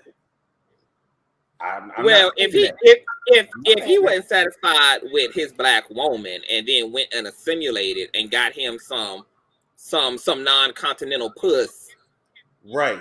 I'm gonna just say that in this life, women need to get hip to the fact that men trap y'all too. Men fetishize mixed kids too. But men can sit there and look you in your face and say, yeah, baby, I love you. But he's only really with you until he can get away from you. Because we can have sex with anything. Very true. We don't have to actually like you. And so women don't be understanding that. And they don't be, because you always hear about women trapping a man. No, men trap women. It goes both ways. It goes both ways. If you finna move away, you finna go do something. Well, no, I would totally agree with you on that. Women control the sex, men control the actual relationship. Like they do the choosing of commitment. They choose marriage, but women control the sextivities. True. Yeah. But a lot of men out here, and women don't know, a lot of black men, they suffer from body image issues just like them, or they may have had narcissistic parents, or it's a whole lot of things. So what are these bodies? So So talk about it a little bit, like go into that, because I don't hear men talk about those things enough. Like when you say body image issues, like what type of the same thing that black girls deal with coming up of not fitting the European standard of beauty, this bullshit that we was never meant to fit because we're not European. The same thing they go through, men go through too. It's different, right? And it's something that's not spoken about, but you got a lot of black men that was told they was ugly when they was little boys, and they made it up in their head that when they got some money, they gonna have some mixed kids, and they be determined to do it. And you can tell they treat their mixed kids better than they black kids, even though for some of them your black kids look better than your mixed kids. But my point, because I ain't talking about nobody kids, my point is men have body image issues too. They think it's just about the penis. We have issues with the penis, but no, it's the face too. It's the hair too. True. That's why they beat up light-skinned dudes with the curly hair. That's why. Jesus. See, I was throwing niggas over balconies and shit. Like I ain't playing with that beat up shit. Ain't nobody gonna be beating me the fuck up. That's period. So what you think it's gonna take for black women and black men to get on the same page? Because obviously there's a lot of fuck shit between I don't think hetero black men it's and ever gonna happen. black women. See, I'm more of a fucking as long as y'all got leaders like Kevin Samuels, it damn sure ain't gonna never happen. Okay, we're gonna talk about that in a minute. I live with a more fucking kind of attitude, and that's why I do fuck with Cynthia G too. She feel like, you know what? You're gonna talk about me for being a single mother if I'm a single mother. You're gonna say I should have chose better. You're gonna criticize me no matter what. So you know what? I ain't having you niggas kids. I ain't gonna have your kids. Ladies, you better find love wherever you can. Fuck what he looked like. Fuck all that black power shit. Because if you doing it, if you feel like, oh, I want somebody that's black, but you can't find a nigga to treat you right, you gonna waste your prime years on fuck niggas, or you gonna find somebody that's gonna treat you right? When Issa Rae wrote that piece and said black women should get with Asian men, she was not lying. Do you think we also need more heterosexual men calling men to the carpet and holding men responsible for being fucktards? I don't need you to be responsible for being a fuck. So I need you to be honest about what you want. If she ain't really what you want, just keep it real and go be with what you want. And when you get what you get what you get. See, people be like, "Oh, Storm, you against interracial relationships?" I am not. I am pro be happy, but do it for the right reasons. But if y'all look, the majority of black men and black women, we don't like each other like that. Black folks don't like each other like that. In the same conversations we're having today, we had in the 90s, we had in the 80s, we had in the 70s, we had in the 60s. Who want to keep having the conversations? Ladies, you better find love where you can find it. Fuck it. I agree that women should not wait on black men. But I also know that black men need to be held accountable, because the issue, Storm, with being black in this country is that we are a conquered people brought into a system that's equivalent to the sunken place. And so we can't just have black men accepting themselves for who they are, because a part of who they actually believe they are is the result of sunken place psychology. So we need black men to realize, no, you're fucked up. You have endured generational fuckery and generational psychology and generational conditioning that plays into your toxic masculinity, plays into patriarchy, plays into entitlement over women, plays into all this bullshit that's very detrimental to the black community. And so we need these niggas to wake the fuck up, snap out of the goddamn Avenger spell, honey. Like, where's Thor to fucking, restart this shit? Like, but black men. How long you gonna talk to him? How long you gonna like? I think we should eternally keep our foot on black men's necks. I'm gonna be honest with you. I'm not an activist. Listen. You better get it how you live. You may be alive for 80 some years. You gonna waste your time trying to get somebody to act right, or you gonna go get it how you live? You better. I got an ankle and a foot that can go 80 years. Worth being on a nigga's neck. You better go get it how you live. Now, if you want to wait, and you want to wait for the best, do you? Okay, so what about this? How about we have a compromise? Black women go marry Kyle and Billy them, and then when a good black man wakes up and get his shit together, you divorce that motherfucker and go back to your black man, honey. Okay, No. don't wait on these niggas. But when they wake up, right, if Brad treating you right, stay with Brad. If people stay with Brad until a black man get his shit together, and then leave Brad ass behind and come back to your black men.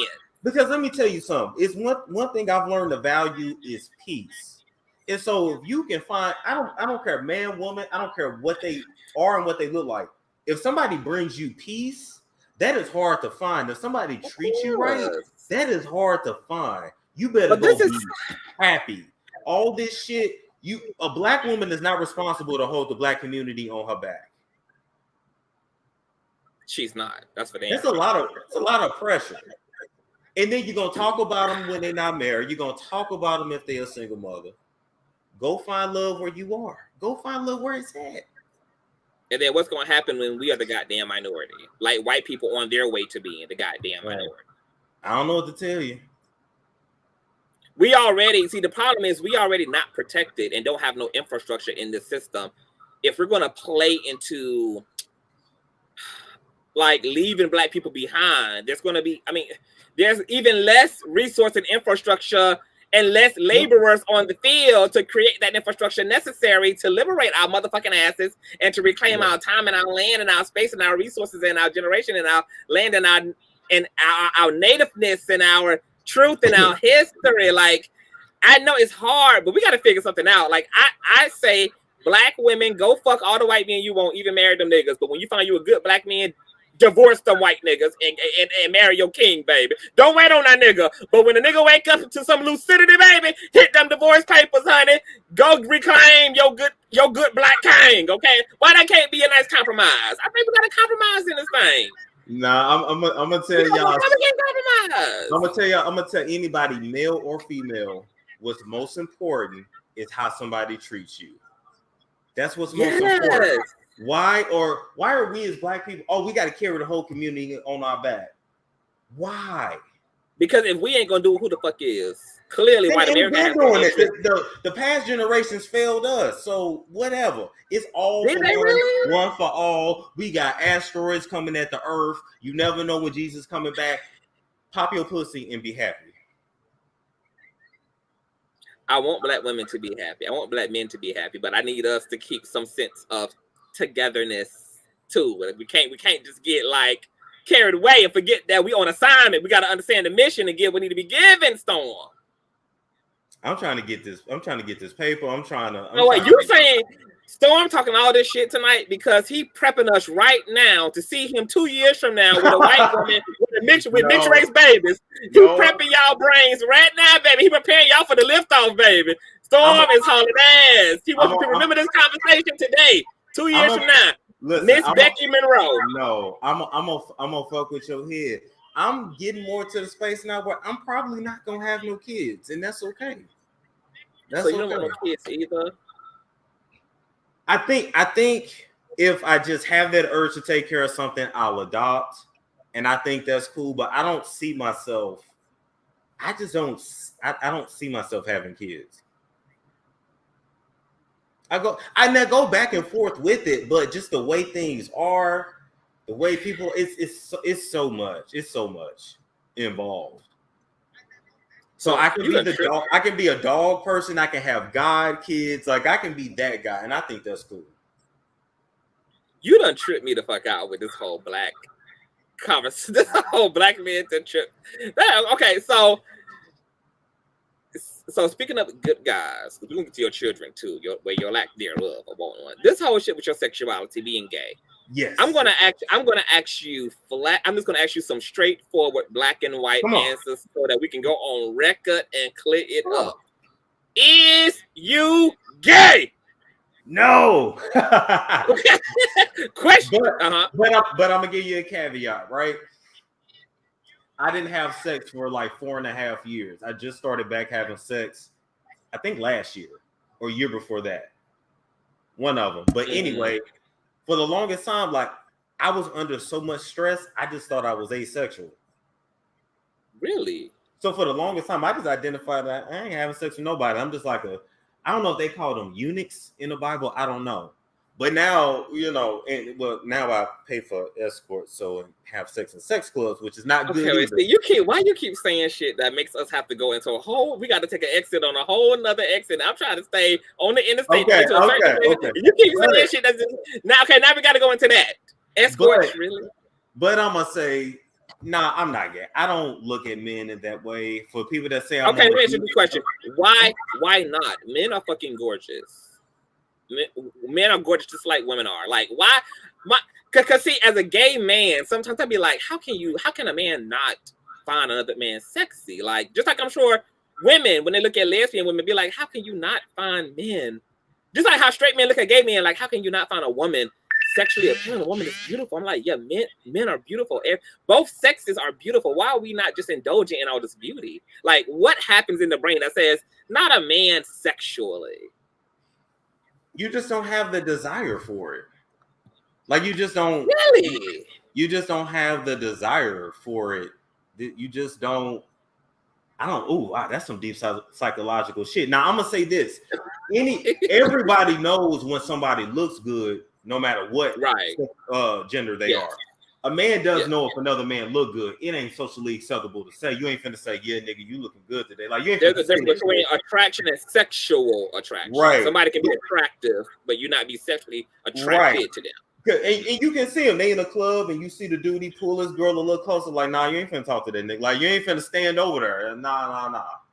So everybody knows when somebody is aesthetically appeasing, but to want to fuck them, those are two different things.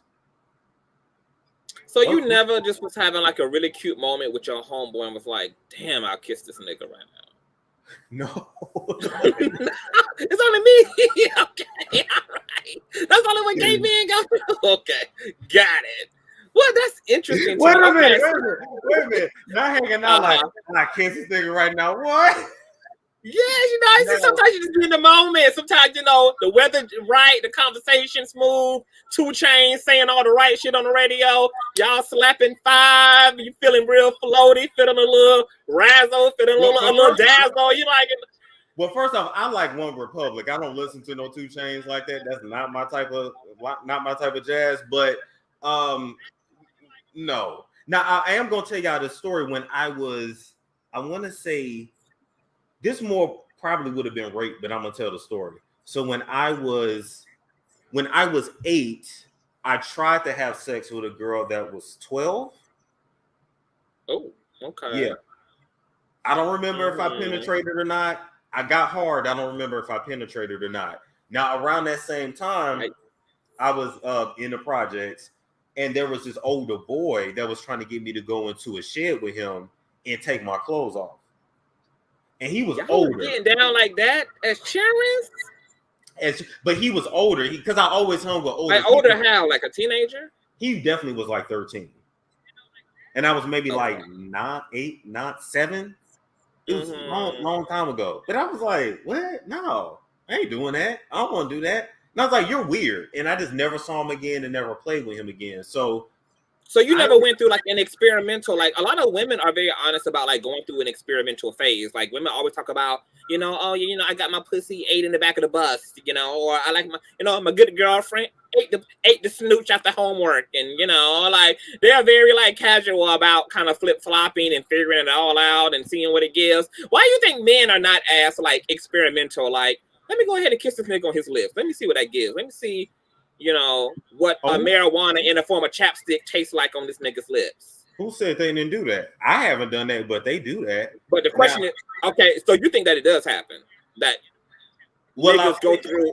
Well, I've seen some homoerotic stuff in male spaces that and it be secrets that I be telling women about. I don't know if y'all want to know, but I can tell you. Yeah. Okay. All right. So when it comes to like the locker rooms and shit, I've definitely seen a pencil be shoved in a boy's ass. Pencil? Yeah. Was it number 2 at least? It was a number 2 pencil, yeah. Okay. The eraser side, though. Eraser side. Okay. Not But the scissor side, like this crazy, nefarious, demonic bitch in your DMs. Not the pointy side. Okay, right. Now, there was another situation I can tell you, like in the showers, where there was, what was this nigga's name? Steven? I can't remember this nigga's name. But when we showered for a swimming class, you know, most of us showered like in our trunks because we could. But this nigga was shower naked because he said that's how I shower at home. So it was a bunch of boys like, oh, look at his cheeks. He's showing his cheeks. Oh shit, look at his cheeks. And he like, why you looking at my cheeks? So those are things that I can think back and say, oh, that was some homoerotic shit. I remember seeing a couple of dudes play at the urinals. That was like in the locker room. That was another spot where they would play. And I remember one nigga was like, nigga, tell me if I'm packing. Just tell me if I'm packing.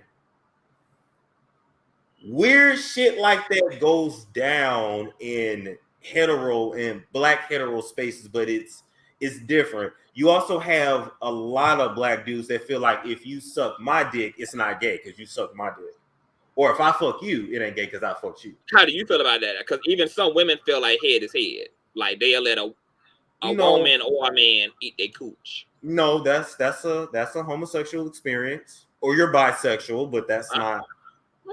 So you don't think that sexual acts can be compartmentalized? Like if I like the feeling of head, am I allowed to not care whose head it is? No, I mean you can do whatever you want. I don't think it's an issue. But the only reason I say that, Storm, is because the reason why I think that there's something to that and why that can be the case is because people can have sex and receive head from people who they're not even attracted to. So of course you don't have to be same gender loving to receive head from somebody of the same. Because if you decide head, I mean head is. But if you engage in a sexual act with the same gender, it's still the same gender. And I feel the same way with a lot of women. If a woman's eating your pussy, that's a homosexual experience. Because sexuality, I was taught, is a spectrum. So if you know, and look, and a lot of people out here, they are bi, they just will never like settle down with the same sex. So it's like, I'm gay for a holiday, like, hey, Michelle, but I ain't gonna take you seriously. Oh, ladies, and I gotta let you know too, it's a lot of gay dudes out here that they want kids, but they don't plan on being with you long term, so they'll marry you, have kids, and then just divorce you and go live their life. So, is that deep? IVF is expensive. So if I want kids, but I know, why they gotta marry him and shit? You can't just find a woman who want to have a child too, and just like it's an image. You got to do what you got to do. She's not aware of what you're doing, so you got to play the role. So it's like, yeah, I'll go ahead and marry her. I'm gonna stay with her maybe 5 or 6 years, and then I'm gonna push on. That's deceptive. People are deceptive. Low down and dirty. People are. I want people to open up their eyes to that. People lie straight to your face. Okay, so let's go. So let's just go back to this conversation. Let's go back a little bit because somebody also asked me, "Am I only attracted to men?" See, the reason why I'm very curious about other people's sexuality is because there are women my brain has been an exception for growing up. Like I'm not attracted to the majority of women in a sexual way, but every now and again, there's been some type of situation where I was like, I would juggle those titties. Like, you know, like that, like every blue moon there comes a situation where I'm like, yeah, that could be a thing. So I just be like, straight men don't go to either like there's like a dude, at least a dude, because even psychologists be like, most people have had a same-sex dream or fantasy in their lifetime. Like that your brain has attempted to go there in some capacity. And the closest, and I tell them all the time, the closest I have been to another dick is a 3-way. Is an Eiffel Tower. Oh, so y'all both had it. But she chickened out at the end. She changed her mind at the end. That is the closest. So wait a minute. So she changed her mind after y'all had done double stop turn. So this was a story. So her name was Keita. All right. Shout out to you, Keita. Shout out to Keita. I think she's in the Army now. Army Reserves? I think she's in the Army now. Anyway, after me, she lost 40 pounds. I don't know why everybody glow up after me, but anyway. So, Okay. So I met her at a party, and of course, we were the only two people of color there, even though I don't consider her color because she was one of those like mixed exotical things. So, okay. But her name Keita, she considers herself black, whatever. All right, so long story short, she wanted to fuck, and I took her to my best friend's house. He ain't watching this shit. They don't watch this shit. Took her to my best friend's house at the time to go have sex because I was sleeping on an air mattress. You know what Cynthia G would call an air mattress mandingo, but I ain't no mandingo. Living your best life on the air mattress. Listen, my rent was $350. I was living my best. That made it worth it. Yeah. And I had food stamps. I was living. Woo, child! Can you tell me some? Oh man, boy, I used to get. I be buying a motherfucking stamp sub, honey. Any motherfucking body got some stamps for sale? Consciouztv@gmail.com, honey. Let's be the plug, bitch. Don't hide the plug. Okay, go ahead, Stone. Listen, so we were headed back to his place, and she was like, "I want the both of you," and he was like, "Oh, she was drunk and shit." She was lit. She was lit. Ooh. Then she changed her mind. Okay, cool. So I take her up to his place. Mind you, he's Italian, so he got Italian stallion posters and white people and shit on his walls. Like this shit was a mess. I couldn't even stay hard because I was drunk myself, and two, I had already masturbated. But that's supposed to be the best and hardest dick. Is drunk. No. Had I known earlier, I'd see. This is what girls do. They hit you up midnight, like, "Hey." But why? When it come to dudes, you got to hit me up like around 3 because I had already masturbated 3 times that day. Oh, like the most I've masturbated in a day is 10 times. My God, you so backed up, Stone. So I had already masturbated for 3 times that day. So we got to going, but then I couldn't finish. So I had to eat her out. Mind you, I ate this girl out, and I did not know her. So I was like, drunk pussy with a flaccid dick. And an Italian nigga, or with a nigga with Italian men on the walls. Those are very interesting scenarios. Last part, she was wearing a tutu. And now I'm thinking like this girl is probably sitting on this. Now I'm thinking like this girl's probably sitting on all kind of nasty ass toilets at night, out partying all night. Anyway, a tutu, Storm. But see, she had already seen me naked because and then you ate the puss. Do you know how many niggas in the bar she had them groped up on, who she let put their fingers up there, their feet up there? You know how many niggas got all they dibs in? That pussy had already been tried, tested, and rested by the time you put your mouth on it. I got a bad habit of doing that. Like even at the strip club, when I get drunk, I be wanting to like I like to do that. So What, you like to get nasty? Yeah. Okay, hold on. See, that's a segment. Just say. That's a segment. We're gonna get there. We about to get there. We're gonna get there. We're gonna get there. We're gonna get there. But damn, I forgot what part of the story was that. You couldn't get hard. That's the closest you ever got to a dick. Right. What? An Eiffel Tower. That's what white boys call it, an Eiffel Tower. So even Prince don't do it for you? Because usually most straight men can let their guard down for Prince, formerly known as CTV. Like, most people can let their guard down for the artists. Like, Jamie Foxx done talk about being just, Prince just had him in a daze in this type of witchcraft trance. Prince, yes. Oh my God. Purple Rain.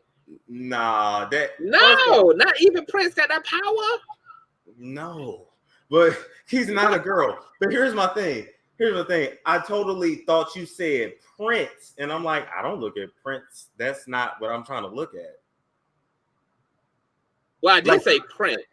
You said Prince. I thought you said Print.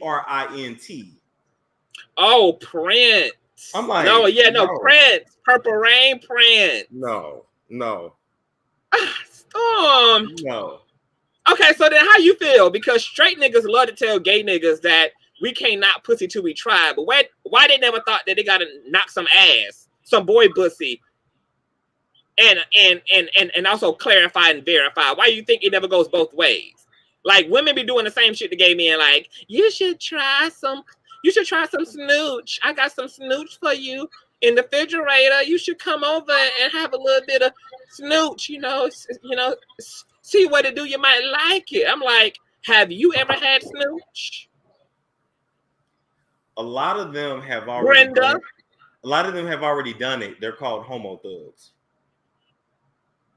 Do you think a person has to knock it before they can know that they know that they know that they know? Like, do you think people should put their toe in some same-sex activity so that, because it might be a thing for them and they just don't know, because they live in a culture where it's all taboo. You never been allowed to really touch there and go there. So you might have some hidden freakazoid shit and just don't know it because your conditioning never afforded you to jump and hop the fence. No, because you got to have some kind of attraction, some kind of desire. Now, you do have a group of But you people. can have suppressed desires. Like, you just don't know that you about that life until But you do that have, life about you. You do have some people out here that are they don't have a sexuality. They just freaks. They just hoes. Like, they just will fuck anything. So you do have some That's people true. out here like that. I'm just saying, you do. That's true. That's true. Okay. You do. But a lot of them have already done it. And according to my gay friends, it be the homo thugs that get bent over. Allegedly.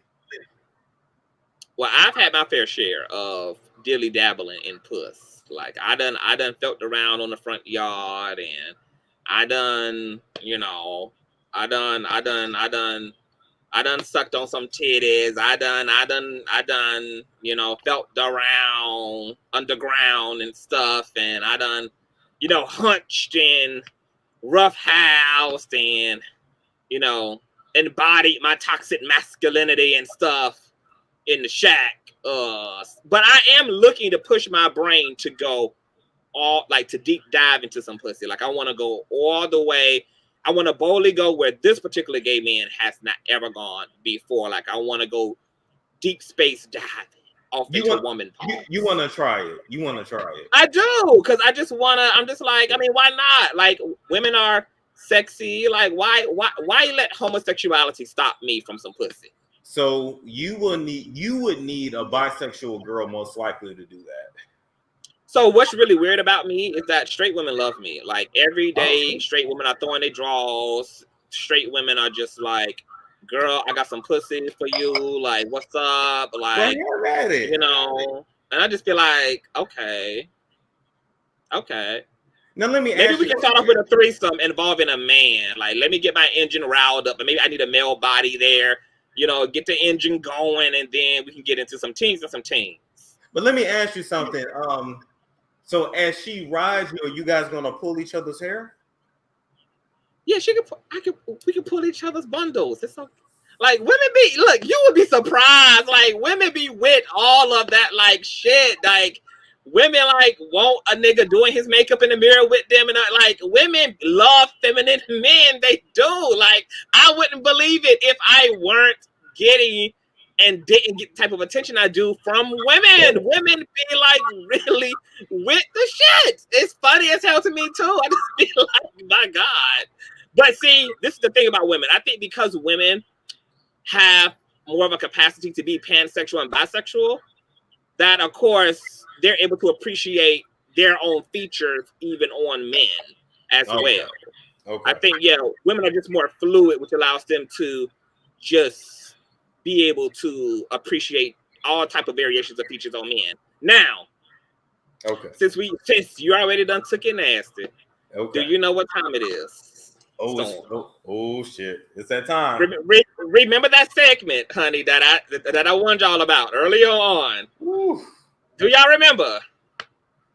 It's Mr. Nasty time, okay? Oh shit! Whores in this house. There's some whores in this house. There's some whores in this house. There's some whores in this house. I said certified free, 7 days a week. Wet ass pussy, make that pull out game weak. Yeah, you fucking with some wet ass pussy.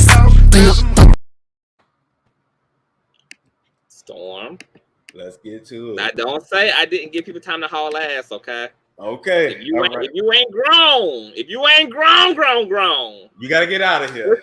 This is your time, baby, to go please Jesus. Okay, because it's about to go to another level. Okay, we got to take it all the way up, then we're gonna bring it all the way back down. So now that it's Mr. Nasty time, let's get into all of your sextivity business. Okay, I even have a docket here, so I'm gonna ask you some questions. You just give me your responses. Okay. All right. First of all, when did you lose your virginity? At what age? I was 18. Have you lost your virginity? Has your penis lost its virginity to anal sex as well? No. Or just the vaginal sex? Just vaginal and oral. Are you going to give anal a whole try? I try. I do it for sure. Okay, all right. Yeah. Have you ever had your sausage sucked from the back? No, I haven't. Oh, do you want to? Because you sound like that kind of became that stimulated the third eye right there. I'm just like, no, I ain't never had that shit. No. Would you let a woman suck your sausage from the back? I let her eat my ass. Okay, well that clears up one of the. So have you ever had a rim job? I haven't, and I always say I'm looking for a masculine way to do it, but I haven't. But I just want it once. What? Just to see. Just tongue, no fingers, no toys, none of that. Just tongue. Just no prostate stimulators, no double-handed stimulators, just tongue. I was going to ask the question now, Ozzy, why a masculine way? Like, because I'm not finna spread eagle like Trick Daddy. You're not going to ass up, face down. No. Why? That doesn't feel manly. But getting your ass in ain't manly, so maybe But that's the best. But that, like, if you get 8 in that position, you're gonna feel it. You're gonna feel the totality of it in that position. You have to be face down, a dip in your back, ass straight up, and you got that gives the tongue a straight interest, straight down the mental, and that's when you're gonna feel the full impact. That's when you're gonna feel extinction level sensation. If you get it on your side, if you sit on somebody's face, all that's cute, it's pleasurable, but you're not gonna get the full impact of being ate out unless you're being ate out, dog. I can't put myself in that position. That don't feel natural for me. I can't do that. Oh, so that don't feel natural, but getting your ass ate does. Listen, I just want to see what it's like. Democracy for me. I just want to see what it's like. But when you talk like, I'm not finna spread eagle, right? I'm not finna. Okay, but if Trick Daddy can get over his masculinity, because he said he like a rim job too, with his legs straight to the ceiling fan. He said if Trick Daddy can own it and embrace missionary rim job, you can draw inspiration from Trick Daddy. If he can overcome that thing, and he got the IQ of a squirrel, so and you much more elevated. Certainly, you can sit aside. Oh, I can't. Even on a real drunk, loose ass night with a bitch in a tutu. Man, I'd rather just, if I'm that drunk, I'd rather just pee on you or something. We can just do urine play if we want to do that. But I just that's a nice substitute. Yeah, I don't like nothing behind me. I don't even like being hugged from behind. I don't want to be the little spoon. That don't feel right to me. It just don't. But you do realize that when you say a feeling, that you're talking like it's a belief. It's not. There's no intrinsic value in that in your mind. It's just literally like a mental thing. It's a result of all that male conditioning you've experienced. Because a lot of men are like that, but it's not real. I can't. No, If everybody in the chat, yes, she can pee on me too. We can pee on each other. It's not just we gonna get there, honey. Trust me, y'all not gonna be disappointed by these questions. Trust me. But shouldn't sex be? My attitude about sex is supposed to be a ego death. It's when you let go of the fact that you're man, you're a woman, you're human. This is when you can completely let go of all of those social constructs and just literally give into pleasure. Like your only goal in sex, honestly, even with all of us who bring our social constructs into sex, we're only really having sex for the sake of pleasure. So that's really what we should dissolve all the rest of the fuck shit and just make it about pleasure. And if getting your ass ate feels pleasurable, fuck the position you get it ate in. At the end of the day, your goal is that pleasure, not how you feel about a position that a woman is comfortable with you being in, because she gonna eat your ass and have no problem with you face down, ass up. No, I can't do it. I'm not even. We gotta do some work. We gotta do some work, Storm. You gotta come on now. Okay, we gonna revisit that.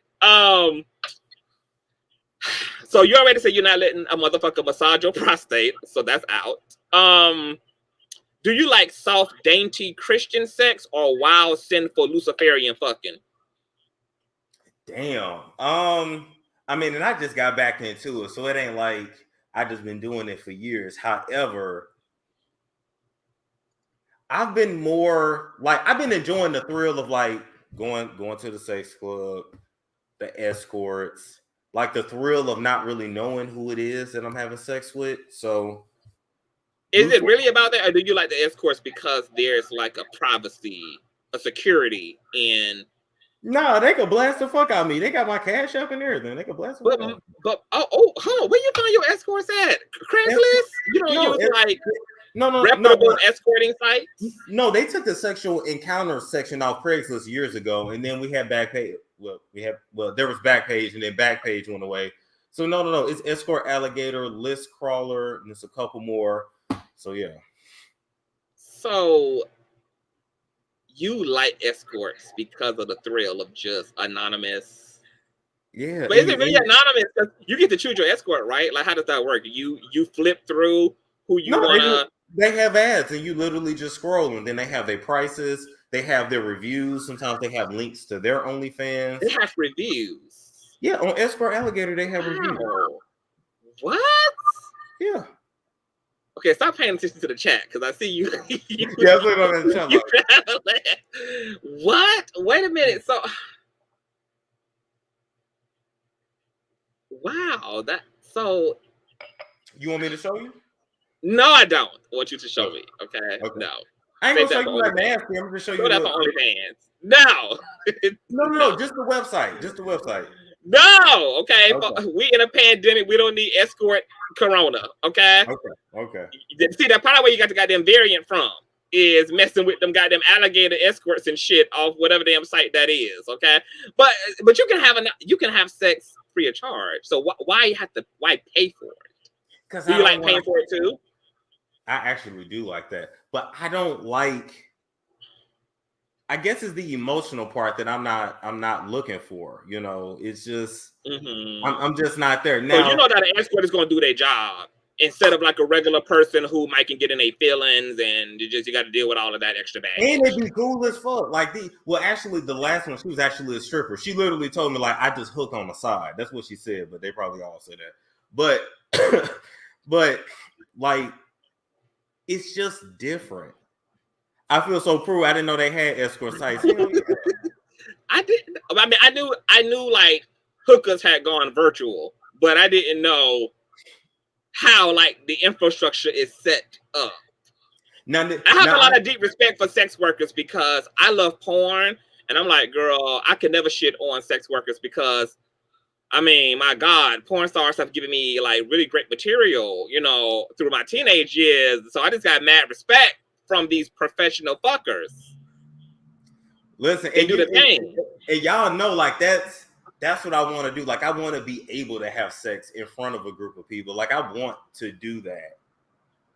So I ain't gonna never shit on no sex worker. Like I'm just saying, But no, I guess I'm going around the intimacy part is what I'm going around. Now here's the issue now. Since I opened up the door of being sexually active, I've been masturbating probably 6 to 8 times a day. That's a lot. Damn. Like I needed a lot. And I make enough money to where I could just call escorts all the time, but I don't want to do that.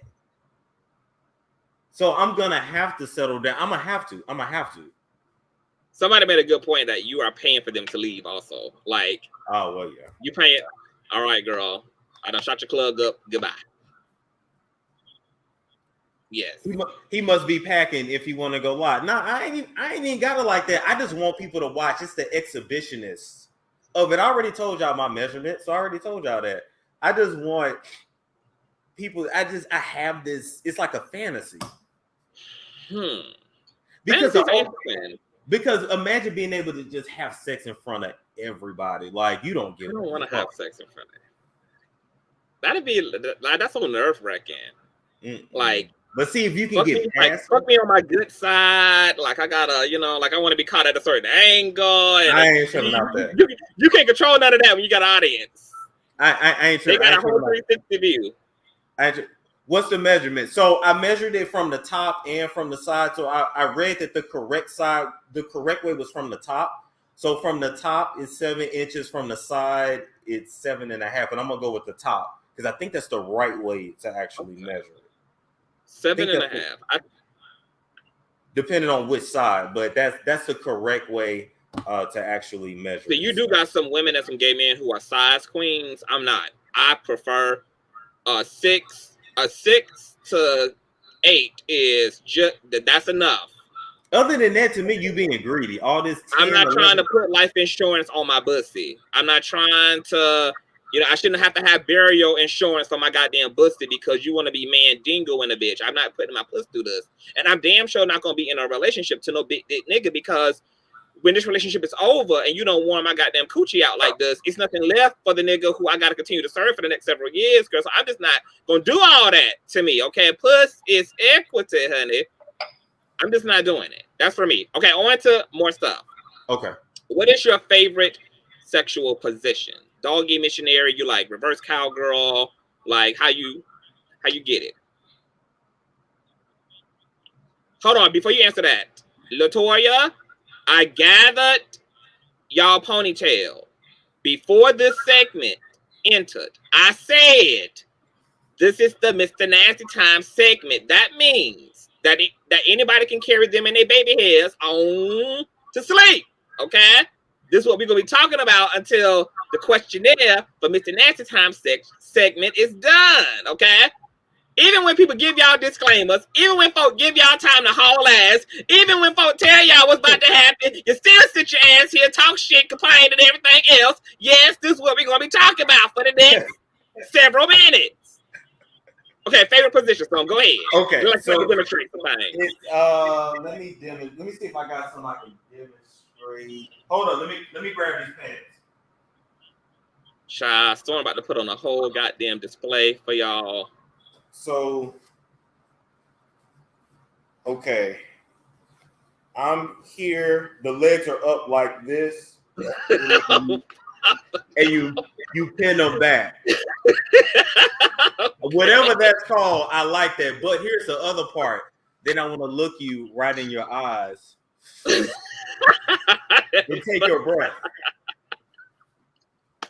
So you want to bend her legs behind her head, then give her the I'm about to send you to your maker stare into her eyes and bring her on the glory. That's a lot, Storm. And the breath because you got to catch her breath. Okay. Storm, something is kind of wrong with you. I'm just going I want your soul. We might got to get you a new therapist, okay? Work on I want your soul. I want your soul. You got some type of like, I'm gonna call you Storm Voorhees. You got some type of Michael Myers disorder going on up in here, honey. It comes out sexually. Okay. Would you piss around the rim of a woman's booty hole? Like if she just spread eagle and wanted you to just sprinkle her down. Yeah. Now I'm asking you things I've seen in porn scenes and shit. Yeah. You would. Yeah. Why? Why would you do that? My only thing is, as long as she's had a shower first, I like a shower first. So you need her to be clean to make her dirty? Yes. I'm going to take a shower before. That's just me. Okay. I mean, but you ain't got to touch her to piss on her, so.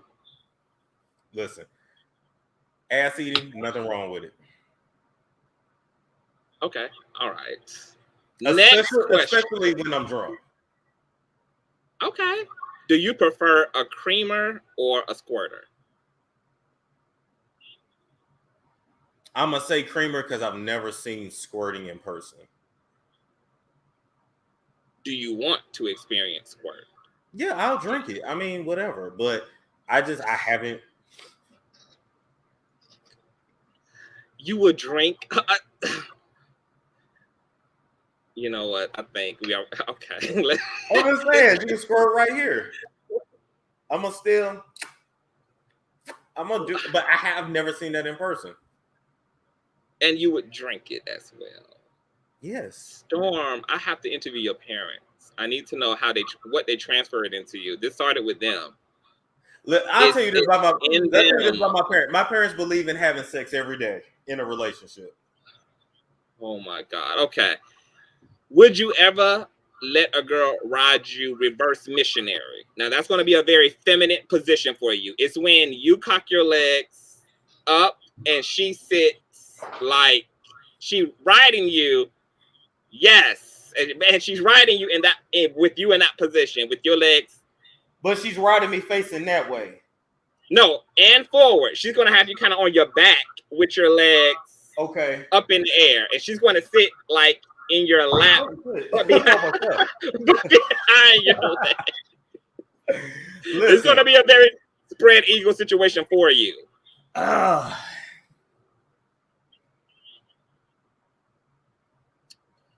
Because if you can pull that off, you can do the doggy style rim job.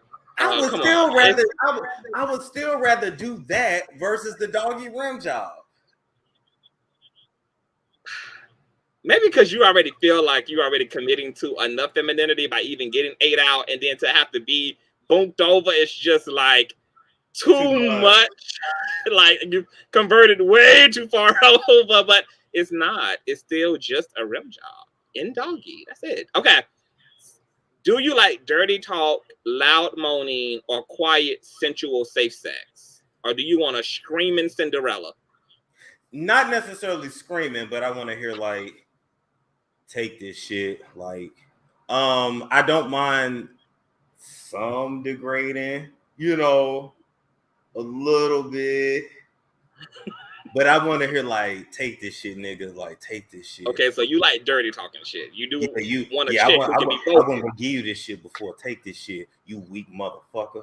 Fuck me, bitch. Ooh. Like I want, like you want her to emasculate you and things. Not necessarily emasculate, but like I want to feel like I wasn't finna give it to you nowhere. But yeah, I guess I will. Like I want to kind of feel like that. So that's cool with me. I mean, that's totally fine.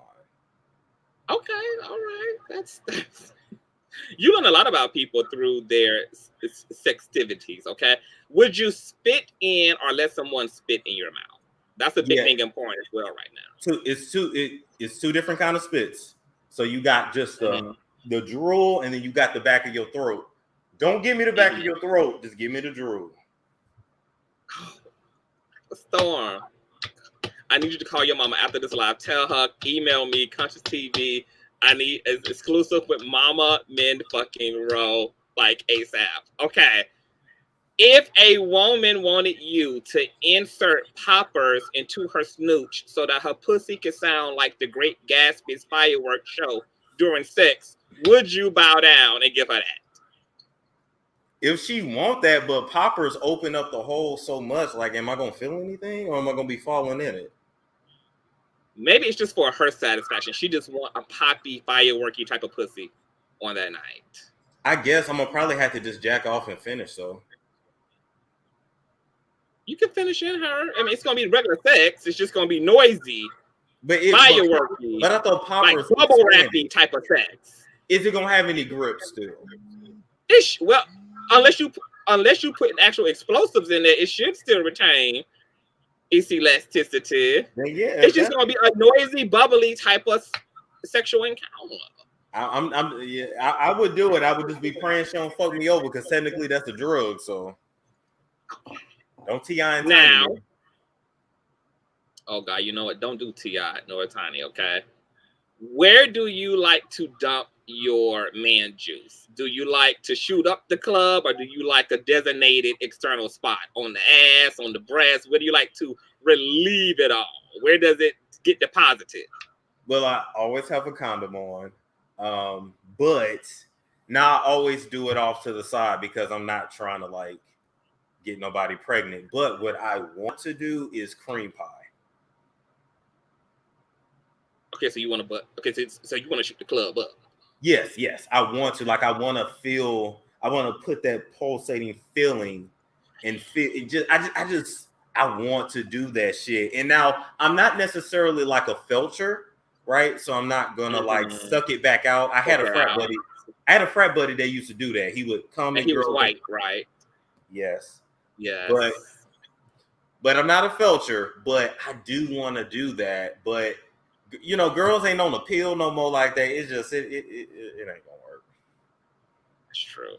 That's true. Okay, all right. Not a filter. Okay, so not a swapper. I'll kiss you in the mouth after though, if you give me head. Maybe your other calling is porn.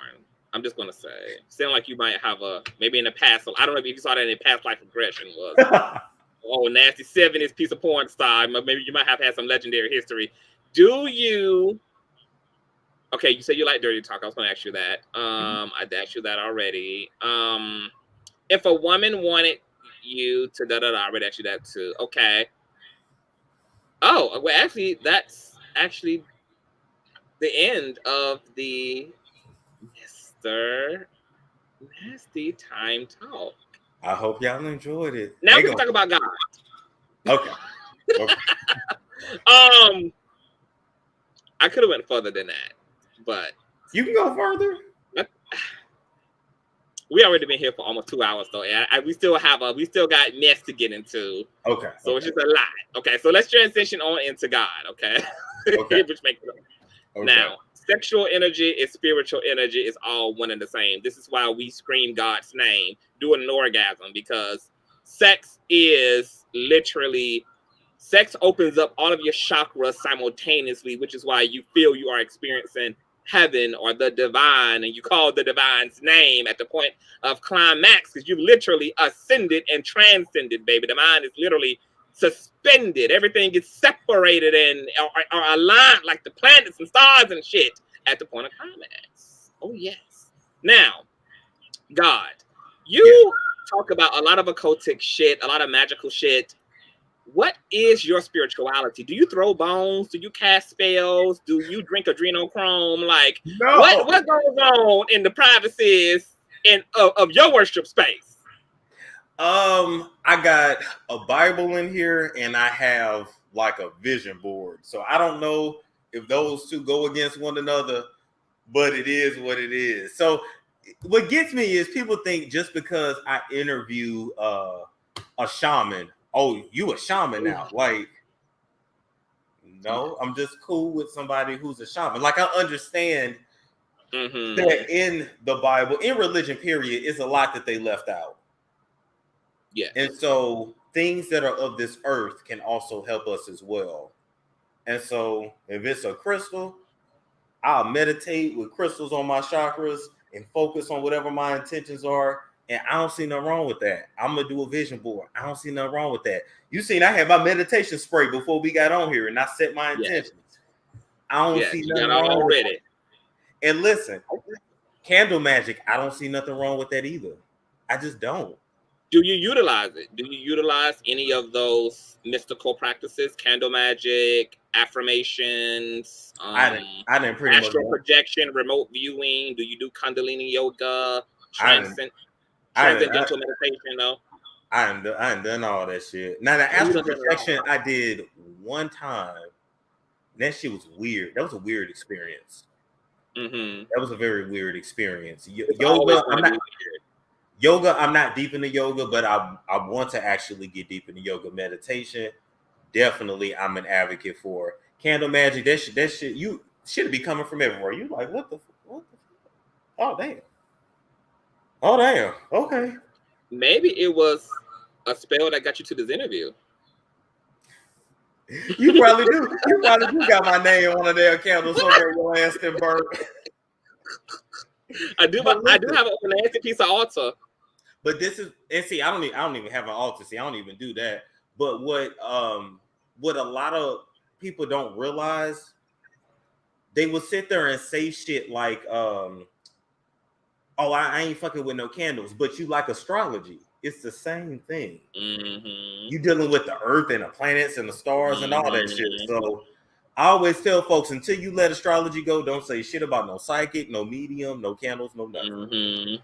Okay, but it sounds like it sounds like you kind of skating around your Illuminati practices. No, so Illuminati practices.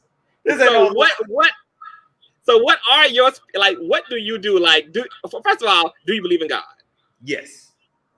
Okay, what is your perception of God? Like, what do you see when you think about God? I mean, God is the source, right? And so technically God should be called either Jehovah or I don't want to butcher the other name that the Hebrew Israelites call him, but I believe in God. I just also believe that using spirituality to make your life better, there's nothing wrong with that, because we already do it. We celebrate these holidays. We light birthday candles. You believe in astrology. You say, you say shit like grandma watching over us, she protecting us, but you get weird at people that got altars. It's the same thing. So you eat black eyed peas on the first of the year. Only a male can come through your door the first of the year. That is all hoodoo shit. Yes. Don't put umbrellas up in your house, all type of shit. So yeah. Do you think that God has a personality? Do you think God is a single entity? Do you think God has emotions and thoughts about things? Like, what do you imagine God thinks about? Like, do you imagine a God thinks? If I think about what God thinks, I would say God is a single entity for sure. Now, everybody's going to have a different perception of what you call the entity or whatever, but there's definitely a God. But then if you have light, then that means you definitely have to have dark. So then there's an evil side too. I don't know what God thinks. I don't know. So it's so when you are like, as an individual, you're like looking at the news, you're looking at tragedies, you're looking at earthquakes and famine, and you're looking at governments and society, you're looking at stars, you're looking at all this shit. Like, do you ever sit back and be like, what did all this and why? Have you ever? Yeah, I be asking, what's the point of all this shit? Like, what's the point? What's the best point you have come up with in all of your pondering of why the fuck are we here? Maybe we're put here to go through struggles to grow a closer connection to God. Maybe we come here to learn a lesson, and we keep coming back until we learn that lesson. I don't know. I be asking myself that shit all the time. Like, what's the point of it all? Shut up, Tasha. We ain't got to all your secrets yet, okay? Your part about to come right on up after this witchcraft. Hey, Tosh. Shout out to Tasha in the building, y'all. Hey, Tasha. Yeah. Okay, so you don't have a concept of heaven or hell. Do you believe in an afterlife? I do believe in an afterlife. I do believe in a heaven or hell. Now, the fire and brimstone concept didn't come about till like the 14th century. So I think hell could just be you being far away from God, just being without God. But maybe there is hell and brimstone and fire. I don't know. Are you scared of that? Like, hell yeah. So you have a fear of death? Yeah. We all want to believe that we believe in the right thing before we go. So, You know why I'm not concerned about heaven or hell? It's because I'm not responsible for what the fuck I don't know to be the exact truth. So whatever my best estimations are in life, the creator's gonna have to deal with it, because obviously if it was important to know the truth, it would be in plain sight, like the damn sun is, like the clouds is. So clearly the creator designed this shit for us all to speculate and to ponder and to philosophize and to think about what the hell could be going on. So if it ain't important to the creator, it damn sure ain't gonna, I ain't gonna burden myself with the damn truth. I'm gonna take my best swing at shit and keep it on moving, and then me and God gonna talk about it when it's all said and done. But here's the look. Hey, I hear you, and everybody got different beliefs. And here's the thing. Let me just make this clear. I am not responsible for your beliefs. I'm not responsible for your soul. I'm not trying to be no pastor. I'm not trying to lead you no kind of way. Believe what you want to believe. Leave that at that. So it sounds like you're more like agnostic. You don't really have like a strong religious affiliation. You don't really have too much of a strong senses of what God. Yeah, because I don't necessarily want to call myself a Christian anymore. And then I had to realize, like, okay, I'm calling myself something, but I ain't never read this book from start to finish. So I'm affiliating myself with something, and I ain't even fully versed in what I need to know. So I definitely believe in God. I definitely believe a lot of the Hebrew Israelite ways. Right now, I'm not gonna live my life that strictly, but I do. Like agree that we're Hebrews. Like I do believe that because there is scripture to back that up. You don't have 1 2 minute conversations with young Pharaoh. Nah, young Pharaoh on a whole nother level. You're on a whole nother level. But okay, so but I'm gonna live my life. I'm gonna do me. Y'all gonna see me with piercings and tattoos and living. I'm gonna live my life. So do you believe in angels and demons? Yeah, for sure. Okay. What are your thoughts about the Bible? Like, what is your relationship to it? Do you think that is the inherent word of God, or do you think that it's some part God, some part human, some part? Yeah, it would have to be some part God, some part human. It's the interpreted word of God, because God Himself didn't speak that to you. Some man interpreted what God. People went into the woods and meditated and fasted, and they got the word from that. So it's the interpretation, but then it's been redone so many times. Parts of it are left out. It's been used to enslave us. So that part I ain't fucking with. But it's some parts God and it's some parts whoever the fuck wrote it. Okay. All right. Is that all for God?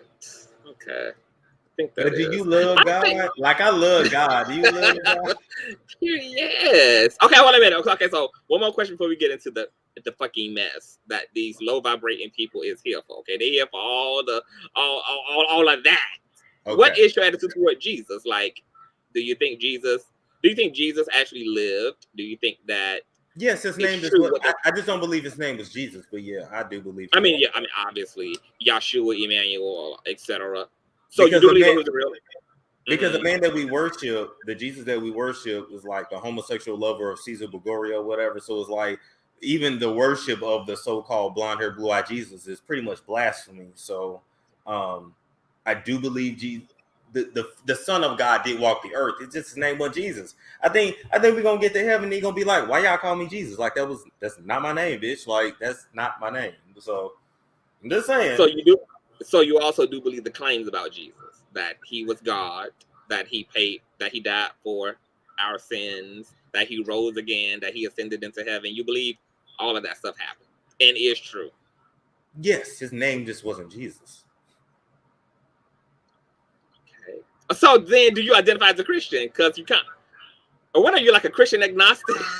Like, no, you're not Christian. I don't even want to call myself a Christian. You can just call me a follower. You call me a follower. You can call me a follower. Okay. I forgot the original name for what Christian actually means. It actually means something else. I just forgot.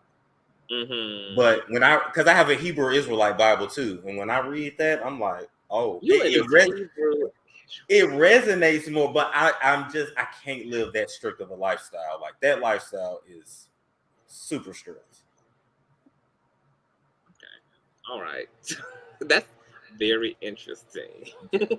So, okay, see, my brain keep going. We're just gonna keep on moving. Okay. Tasha fucking K. Let's get into. So, you obviously have had quite a fucking experience as a influencer. You have had some legendary moments in your social media career. One of those things being the Jaguar Wright era, which was really fucking epic. Your mentorship with Tasha K, the tensions that happened between you and Armon Wiggins. There's just a lot that you've been a part of. So I wanna talk to you about some of these notable moments in your social media life, okay? And I have we have to start with the queen herself, of course, Miss Unwind. And I'm a bit of a visual person, so we're gonna do a little bit of a thing. Okay, here it is. Bam. Tasha fucking K. How the fuck did this relationship even happen? There we go. Yes, like how did that even happen? I'm gonna give you the quick version. So the quick version is I used to work for CPS in what we call it DCS in Arizona, and so I went to my my client's house, and she was like, you know what? I just feel like you would love this lady. Like I just feel like you would fuck with this lady. I watch her on YouTube all the time, and it was Tasha, and it was actually she was I think in this phase because I think this was like her house maybe in Marietta. I think so. This was like old school Tasha for real. But or maybe a little bit after that. But anyway, she was like, I just think you'll fuck with her. And I was like, who is this? I was like, she looked like a darker skinned version of Sanaa Lathan. She sounded like MC Light. I'm like, who is this? So then I started watching, started fucking with it. And then Tasha started having these contests. So she's, like these skit contests. So I was sending my video. Yeah. She fucked with it when I dragged Waka Flocka's mama. She shared it. She fucked with it. And Waka Flocka Mama does respond and did respond to me. And Miss Deb, I don't know. Deb responded? She said, is there a problem? She's like, is there a problem? Because I'm real about mine. I was like, oh, okay. I was like, okay, cool. So I would, send videos to Tasha like, oh, okay, what you think about this? What you think about that? And, sometimes she would respond, sometimes she wouldn't. Then she got pregnant, whatever. So, long story short, we stayed in communication. I took her her YouTube consultation in December of 2018, and I had 435 subs, and by March I had like 3,000 or 5,000 subs off of what she told me to do, and it worked. And then I taped the Dear Chloe video, and Tasha was going to Paris when I sent it to her, so she went to Paris when when she came back, she looked at it. She was like, nigga, you better upload this and I'm going to share that shit. And from there, she liked it. So that was around April or May. And then in June, I was supposed to move to California. And she hit me up and was like, I want to work with you. You next up. And that was that. You was next up. So...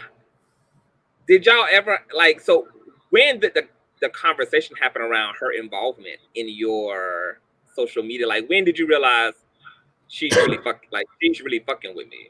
For real. I mean, I knew she was fucking with me when I would DM her and she would respond, and not just like a hey, but like an actual you might want to do this, you might want to leave that out. Oh, okay, I like that. So she would actually, it was an actual engagement, but I'm like, okay, this is still over the internet, so you never really know. But in June, when she hit me up and was like, I want you to move to Atlanta. I want you to work with me. I think you're going to go far. She wants me to get into the acting space. I'm on a different track now, but that was just what it was. And so I had 2 weeks before my lease was up in Arizona, and I also had no money. And so she flew me out to Atlanta, put me up in an Airbnb. The first night I stayed at her house, drunk a bottle of wine, fell asleep in the guest room. Well, passed out in the guest room.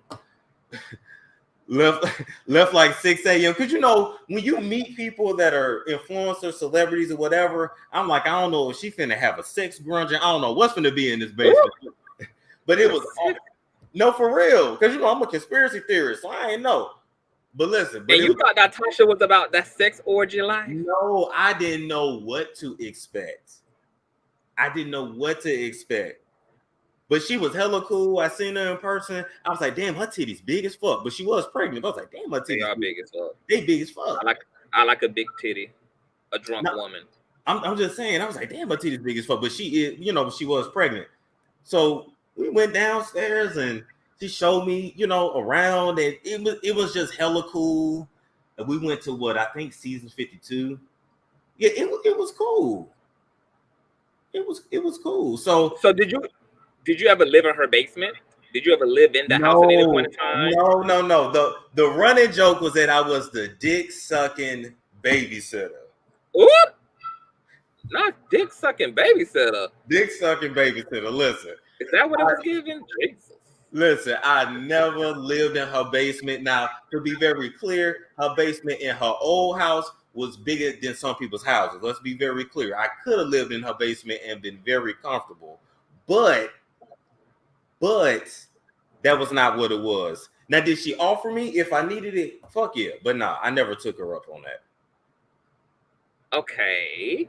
So when mentorship happened, how did y'all have an official conversation? Like, I'm going to, like, how did she become that to you? You done came to Atlanta, she cool, y'all vibing, she liked what you give. Like, did everything just kind of roll out naturally, or? I mean, we had an understanding. We had a contract. Of course, this is what we're gonna provide for you. This is what you're expected to do. So we handled it on some business shit. You see what I'm saying? It wasn't just fly by night. Even though it was quick, it wasn't fly by night. We handled it business wise. Mm-hmm.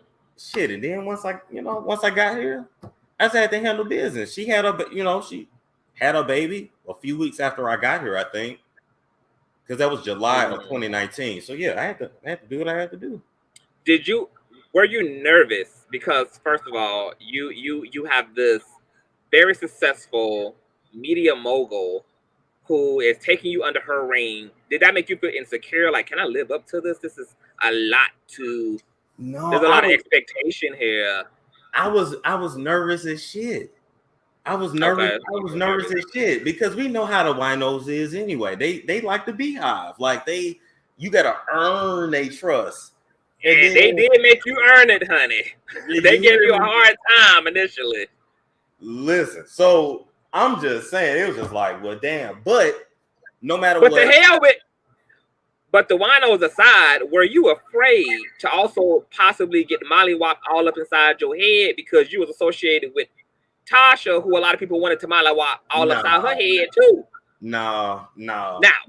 No, not at all. If anything. So you weren't afraid to be beaten by association? No. If anything, I gotta watch my own mouth. It ain't nothing to do with me being associated with her. No. Have you ever seen anything that happened that made you afraid for Tasha? Like, have you ever seen any level of controversy that made you be like, okay, sis, like, you need to carry a motherfucking, like, you need to make sure that it's bullets in the chamber, bitch. Like, did you ever get concerned for? I mean, yeah, with the one dude that said he wanted to run her over with his car, yeah. Oh, wow. Okay. Somebody wanted to run Tasha over. Yeah. So yeah, that I wouldn't. Yeah, that wasn't cool. But we're gonna leave it. We're gonna leave that in the past, and look, Tasha didn't give a fuck at all. She like, oh, okay, all right. This looks like she is. She like, oh, he said he gonna do what? Oh, okay, all right. Jesus Christ, okay. And your experience of her mentorship, like, what is Tasha? Does Tasha tell you what to do, or does she give you suggestions? So, like, how does y'all ebb and flow work? Like, are y'all able to disagree? Like, do you ever disagree with something she says to you or suggests to you? Like, when we disagree, it's more about like life shit. It's more about like relationship. It's more about like who we are as people. About a certain topic, we might disagree, but as far as business, she knows what she's talking about, and I'm here to listen, get the tips, and move on. Now, I had to learn fast because, like I said, she had the baby, she had issues with that. I didn't. If you slow, delayed, tied through, if you need your hand held, you know, her mentorship ain't for you because she got a lot of shit going on. She just do, and she had a newborn. So if she had a newborn, a teenager, a husband to keep happy, bitches to drag online,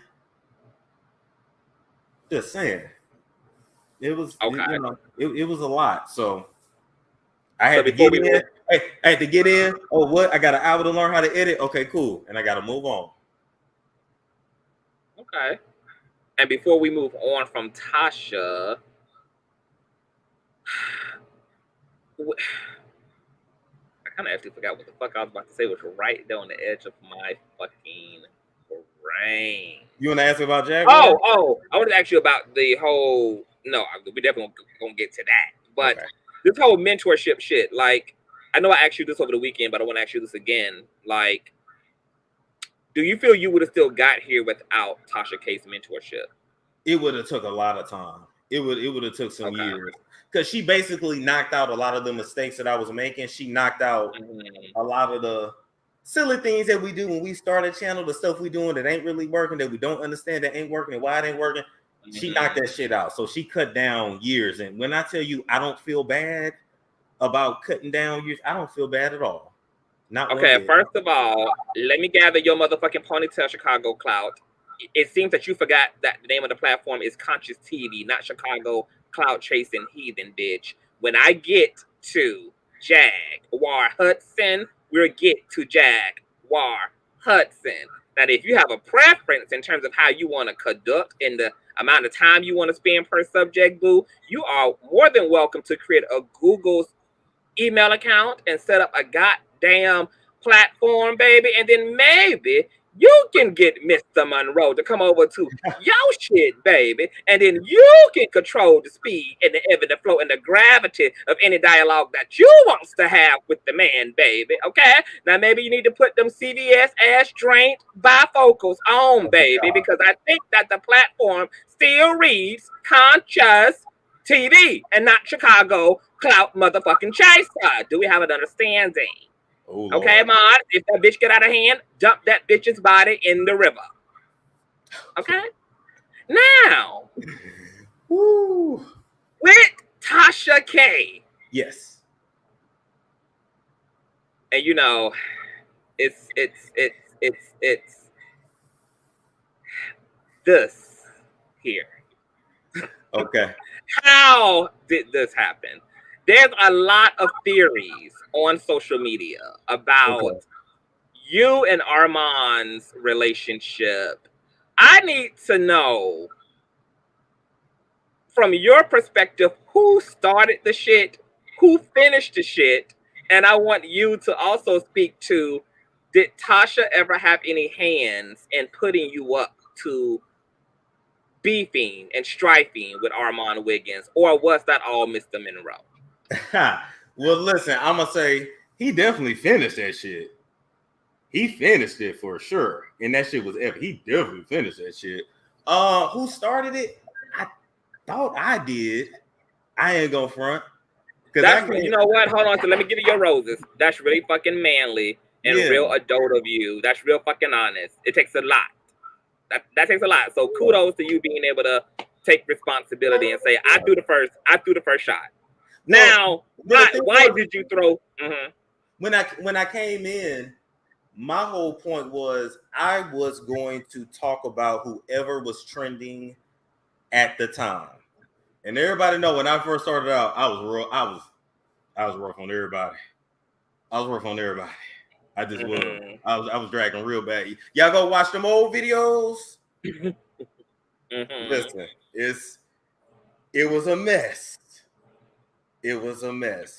But no, it wasn't nothing personal. It ain't nothing personal against none of these people because I don't know them. Okay, but what motivated you to come for Armon's neck? Like, what was it that happened inside of you? No, it was content. And he was trending. And I also understand marketing. Okay. So when you come onto a platform, you know, everybody got a role. Everybody likes a certain story. You give people a beginning, middle, and end. And then you push on. We gave you Okay. basically the YouTube version of a reality show. Y'all did do that. And kept you entertained for what? 14 months straight? 15 months? Whatever it was. Mm-hmm. Just saying. So to dispel the rumors, Tasha K never said, "Fight this bitch for me." Hell no. She never said, "Go live right now and drag Mr. No. Wiggins." No. She never called and said, "Light his ass up like the Juneteenth sky." You got to understand, he was trending at the time.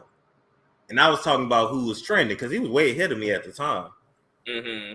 So I understood. You talk about people that are ahead of you. You talk about celebrities that are a level. Yes. I ain't gonna talk about nobody not. I ain't gonna talk about nobody not that superior. You ain't gonna see me do no video on it. Right. So you was talking about what was popping. It was just yeah, the shit. But back then it just made sense on a content creating. Yeah. And then it was so much drama. And it was just so much. And then it was back and forth. And then anytime I started really talking crazy, YouTube would hit me with a community guide violation. People will report the channel. Now I'm like, well, fuck. Now I really gotta watch what I say. How did you feel about some of his responses to you? He did his job by responding. That's the game. I can't talk shit. I can't say shit and then just be like, oh, okay, then that person ain't gonna respond. They got a right to. That's the game. That's what we do. Did anything ever happen offline? No. Are there behind? Okay. No. And so people wasn't calling your phone. You wasn't getting death threats. Nobody was wanting to pull up. Listen. There was none of that. Listen. I got bad nerves. Don't come to my house. I'm gonna just start shooting. I got bad nerves. Don't come to my house. Stay away, bitch. I live in the South. We can shoot. Okay. I got time for that. But no. Because the people people are saying that, so you basically pulled a Wiley. You were just doing content. You was just doing content. But I did it well because I understand marketing. And this is where YouTubers fuck up. You use situations for what you need it for, but you have to know when to walk away from it. When to walk away. Because when you get stuck in something, then your audience gets tired of it, and now you see YouTubers that fell off because they still talking about a beef that's a fake beef at that. That's like 3 years old, 4 years old. Like, that's up. So you don't have any hard feelings toward Armon.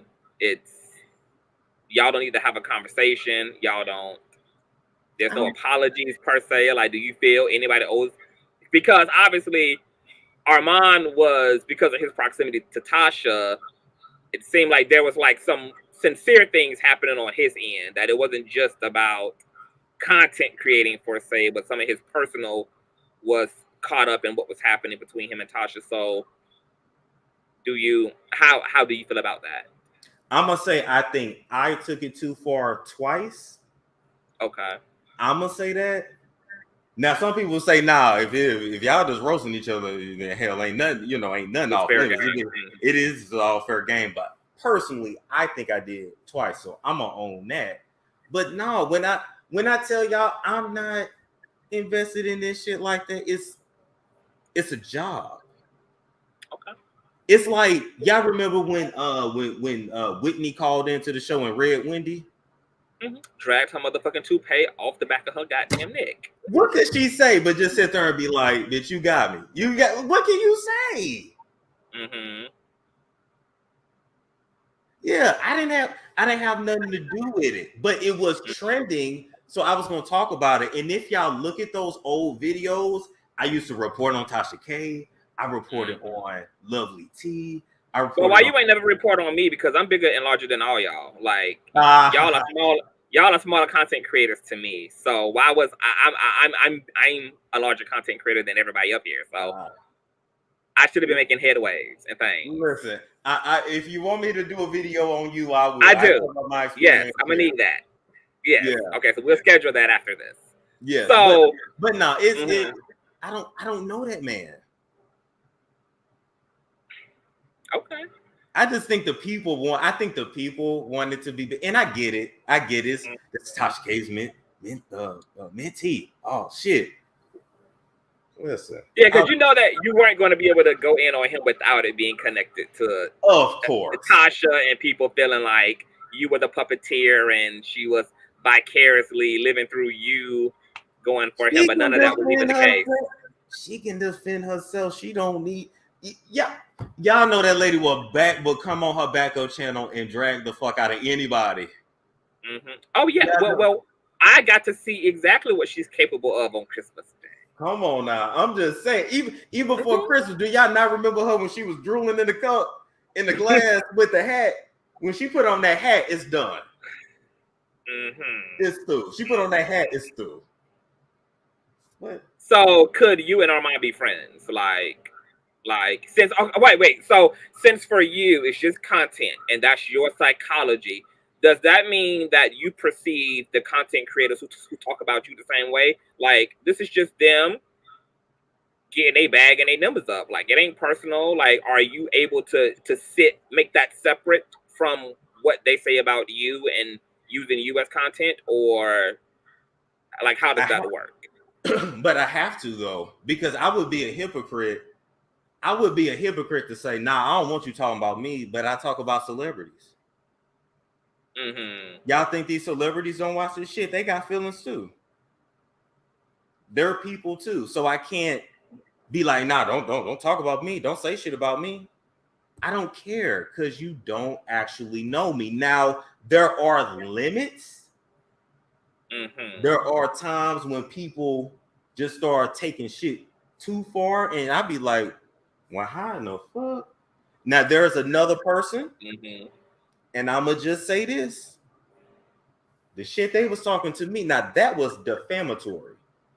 Because this person was insinuating that I had something to do with somebody's disappearance and murder.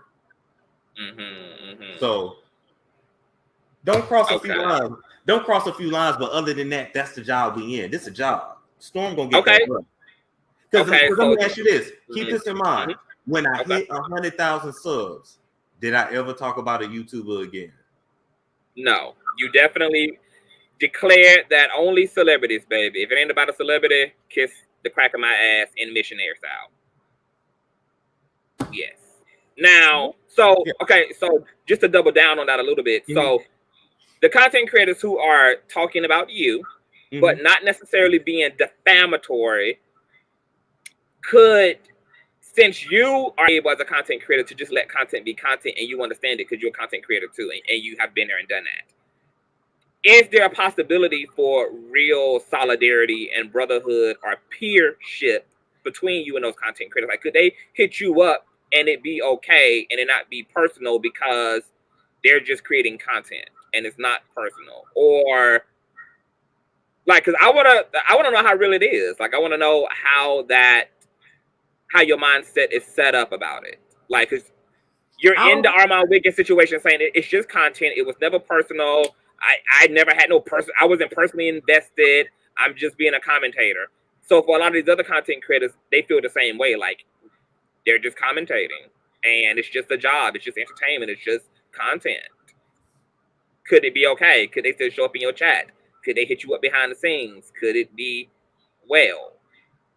I just don't think it's necessary. I just don't think it's necessary. Okay. You know, because one thing I found, listen, in this game, just stay to yourself and do your own thing. Like, yeah, you're gonna have very few friends in this motherfucker. Yes, and I look at the drama that Tasha has been through behind the scenes. I'm gonna just do my job, and my friends that I have do not work in this field. Okay. All right. Okay, I think let me see, reading through my docket.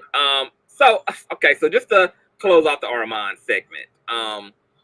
What are some things that you like about Armon? Like, are there things you like about his presence, his style of commentating? Like, are you? Well, the nigga entertaining, you can't deny that. Okay, so he is entertaining. The nigga entertaining. You can't deny that. Okay. I will say, and I'm gonna keep it real and say this. Please do. The nigga get the donations and the super chats. Mm-hmm. He gets that shit. He gets to the bag. Mm-hmm. Now, for some reason with me, y'all don't want to send me no money. Yeah, you know why? Because you around here making 6 goddamn figures. So what they Oh gonna my send God, you? What they gonna send you? Day 3 figures for, and you over here toting around 6 figures. Okay. What the hell?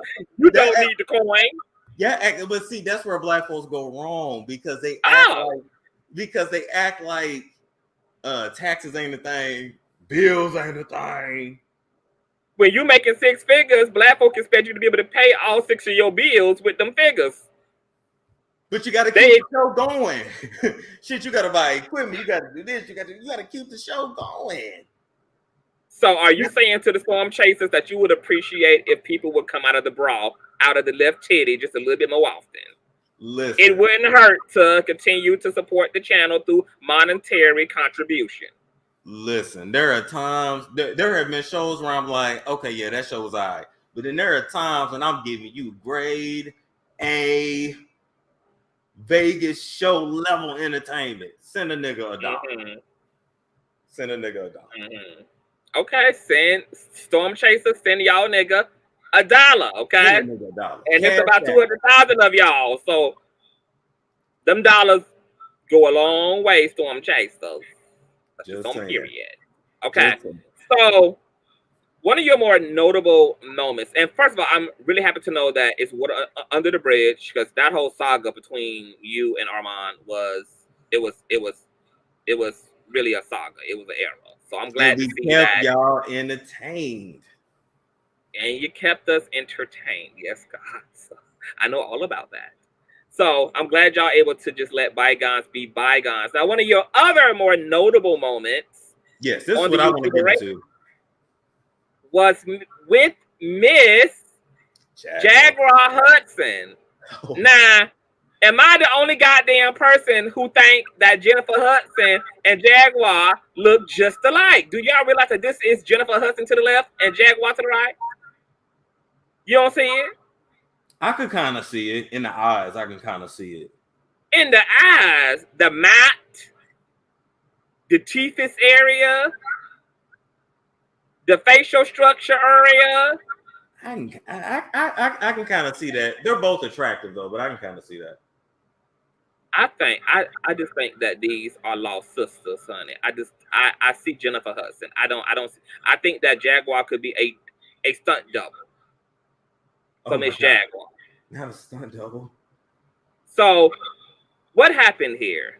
Jaguar obviously came on the scene, explosive, spilling all types of entertainment, celebrity tea. You guys became a joint venture, racking up the views, millions of views. Bags were being ganked. You guys were becoming notable to the point where even niggas was wanting to whip your ass for the shit that was happening on your platform that was coming up out of Jaguar Hudson's mind. So they was mad. So let me tell you. Let me tell you what happened. So first off, the Storm Chasers got me that interview. Okay. The Storm Chasers got me that interview. They hit her up. They reached out. I reached out on her DMs. She hit me up. She like, oh, okay, I want to do an interview with you, but I'm finna go to Miami for a week. I'm like, all right, hit me up next week. She hit me up. Mm-hmm. We talked. First conversation, I made it very clear to her, this about you. This ain't about no other content creator. Because I didn't know she had beef with another content creator. Okay. And so maybe the whole time she was really just using me to try to get back at that person. Oh, wow. That's a thought. That's a thought. Because she literally made a comment and she said, we're going to show such and such how it's done. And I said, oh, no, we're not. That we ain't coming here to do that. We're here to talk about you and the things you say about these celebrities. Oh, okay. So I'm like, okay, cool. So we do the first interview. It goes well. We start talking behind the scenes. I start to like her as a person. I really did. Okay. Right. We do the second interview. We do the third. In between that, what people don't know is Jaguar will call me randomly in the night. Storm, you know you're gonna be big. Oh, okay, I know. Okay, Storm, I'm going to Gloria Estefan's family's house tomorrow. I think you should be there. Now you don't know no motherfucking Gloria Estefan. How you know she don't know Gloria Estefan Storm? She'd have been talking. How you know that she don't know Solange? No. Because she'd have been talking to Gloria Estefan and not me. But that's because Gloria Estefan actually got things to do, and you got time to give commentary on what Jaguar got going on. But she was talking. We had some good conversations, but then I was like, "Listen, Jaguar, I gotta go. I got stuff to do." Because she would call me out the blue, and I'm like, "What's up, Jag?" I'm like, "What's up, Jag?" She's like, "Hey, I'm in the pool at a hotel in Oklahoma." What? Okay. A pool? Yeah. A pool in an Oklahoma hotel. Now, mind you, this was not no 5-star resort. This was like a 3-star motel with a 3-foot pool. But the point is, she dipped her feet in it. So my point is, okay, cool. But I got shit to do. I ain't finna be on the phone with you for an hour and a half, 2 hours. I gotta go. I talk to you later. Bye. So she just got to be a lot. So I guess she thought me and Tasha had fell out. I think that's what she had thought. Tasha's birthday was in March. I think it's in March. Anyway, she's seen on Instagram, me and Tasha was hanging out. That very next Monday, she was doing interviews with other people. Now, that ain't an issue. But once she started lying on me on Old Boy Show, and I seen a clip, the video been deleted, but I seen the clip where she said we conspired together to take this creator down. We'd have never done no shit like that. I'll drag a bitch. I don't want you to lose your platform. That's your money. I'm not that. I ain't even on that shit. So I ain't appreciate that shit. I ain't appreciate that shit. So around that same time, I had a date out of town that went how it went. I had the prostitute situation where she was the prostitute situation was crazy. Did a story time about it. I changed my number. I didn't give Jaguar my motherfucking number because I was done talking to her at that point. Okay, so this after she done went on the other content creators platform, she done lied on you. You like, all right, like I'm out, I'm good. Yeah, like you a bit too much, and I ain't got the time. Okay, you too much because remember I cut people off quick. You start disturbing my peace, I'm good. That's that single child syndrome. And your head. And I don't feel bad about it because you got to know when to cut a bitch off. It's very true. So at this point now. You done cut her off, and she's now found an excuse to talk to Tasha K. So she gives Unwind a call, and she's needing to get in contact with you because she noticed that every time she personally dials your number, that she's redirected to a 911 dispatcher. So she's calling that Tasha. Was later. That was later. They ended up doing that interview. The interview, but the infamous phone call that went around the internet where she was trying to reach you and had reached out to Tasha, and she was trying to allegedly put you on to a story about a whole bunch of nothing. And you gave a review of that phone call. Yeah, so she supposedly was trying to say that James Charles Wright was a pedo. That's what she was trying to say. Yeah. So my whole thing was, if you feel like that, you got that kind of proof, which you don't. But if you feel like that, you talk about that shit. Why are you trying to bring it to Storm? Well, Storm's number has changed, so then she called Tasha. So y'all heard the situation, you know. But once, you know, Tasha did her documentary, put everything out there, I felt like I had to redeem myself, and I embodied Jaguar, and I had the cigarette, and I did what I did, and people got mad. Okay, because I want to ask. Okay, so stop right there, because I want to ask you about that. You put that video up and down, more times than a Louisiana twerk session. Were you battling in your mind, like, was this the right thing to do, not the right thing to do? Should you speak in this way about the situation, handle? Like, what was you going through when shit was coming up and down, up and down, up and down, up and down? No, I felt like it's time for me to clear my name and make it very clear that I wasn't in no conspiracy for shit. Because that's what people want to believe. But I said, you know what? Well, I understand how to make a video memorable. So I just embodied her. And I told them about how she tried to set me up with a 53-year-old man. And I told the whole story of everything. And I did it. And people was mad. They were very upset at you, Storm. People were upset. But then what got me, and this is when I learned my place. And ever since this has happened, I said, okay, I know my place with the people. I'm going to stay in my place. When she threatened my life and people was like, oh, you shouldn't have made her mad. I was like, oh, it's not the victim blaming for me. Damn, okay. Okay. Well, that's very narcissistic feedback. You shouldn't have pissed off the abuser. You're right. And the abuser Ike wouldn't have Iked you had you just not pissed Iked off. But let me tell you something, Storm, about beefing with Jaguar, honey.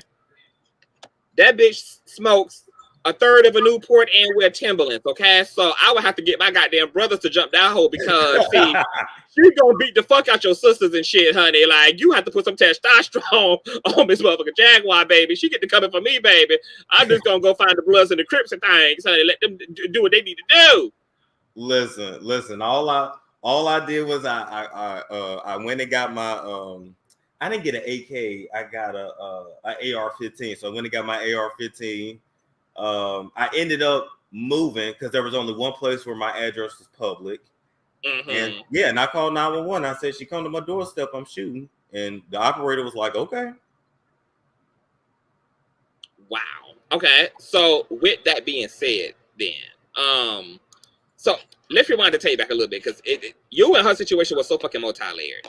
How did you feel about her wanting you to be a part-time sugar baby for a 79-year-old middle-class white racist male with one strand of hair, a Medicaid voucher, and a fetish for butt-breaking, high-profile black YouTubers? Like, was that not a setup from the gate? Listen, that was probably a way. She just couldn't keep it all. You ain't had to lie to kick it, Jag. If you want to know if the man was gay, just ask him. She tried to put you in these situations to get some tea to drip. No. I low key think she probably wanted to pay me because she is a dominatrix. What? Yeah, she's a dominatrix. I never cease to amaze me. She is a soul singer and a dominatrix. So I'm just saying. So she might have wanted me to be on some three-way type shit, and I'll put it in your butt. Like, who knows? Who knows? What you mean a dominatrix? So you telling me that she be tying her husband up and stuff? I don't know what she do to him. I'm just saying. She said she's a dominatrix. She said she wasn't a sub for long because she got it. She understood it because she wanted to be in control. And in order to be a good dom, you got to be a good sub first. You got to understand the culture. So she said all that. Father God have mercy. This is too much. What in the living hell? Okay. So amidst all of that, okay, she was alluding to doxing you. She was saying what your doormat looked like and that it was manufactured by a non-American company. She was blaming you for the fire department throwing her pregnant ass into the back of a crazy van and hauling her ass off to the ER for what she claimed to be a miscarriage scare.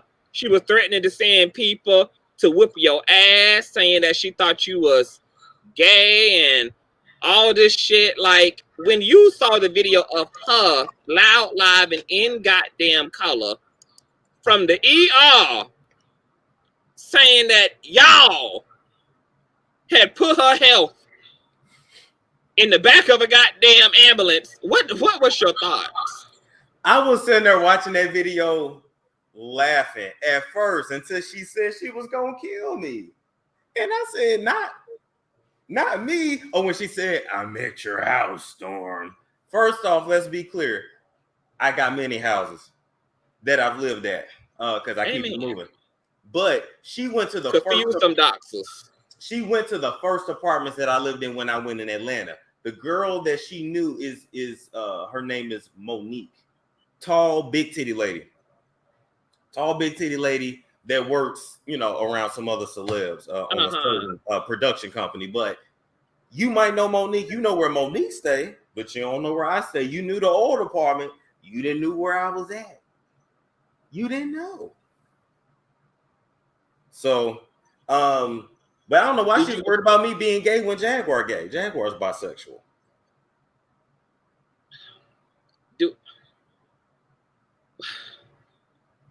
The fact that Jaguar had some mental issues that seemed obvious to the public. Because I think a part of the backlash when you did the versus battle with her and concluded her ass was that they just felt like that because of her mental health issues, maybe it should have been handled a different way. How do you feel about that feedback from the public that this was a obviously emotionally disturbed woman but she ain't too crazy to expose other people? Now don't get me wrong, I do feel like she went through a bunch of shit and childhood trauma, PTSD, etc., etc. I do believe the industry might have did shit to fuck her over. Especially them artists back in the 90s, they fucked a lot of them over. Literally fucked on them. So I can believe all that. But she knew what she was doing. She knew what she was saying. She had an ulterior motive. She kept talking about she wanted to build this thing with me and then have a show like Cheaters where she busts down pedophiles' doors in the industry with cameras. I said, Jaguar, you bust down some executive fucking on the kid, what you think they're gonna do to you? Right. So people can mix truth with some delusion and it sound good. And she's a great storyteller. She is. Very talented. But can I be honest about the fucking in the industry shit? Yeah. I felt like when Jaguar first came onto the scene, I'm just gonna keep it all the way a goddamn buck. It was annoying to me. I know people were caught up in the salacious shit. They were caught up in what she was saying about other people. But to me, I was like really listening to Jag when she would go on these truth binges, allegedly.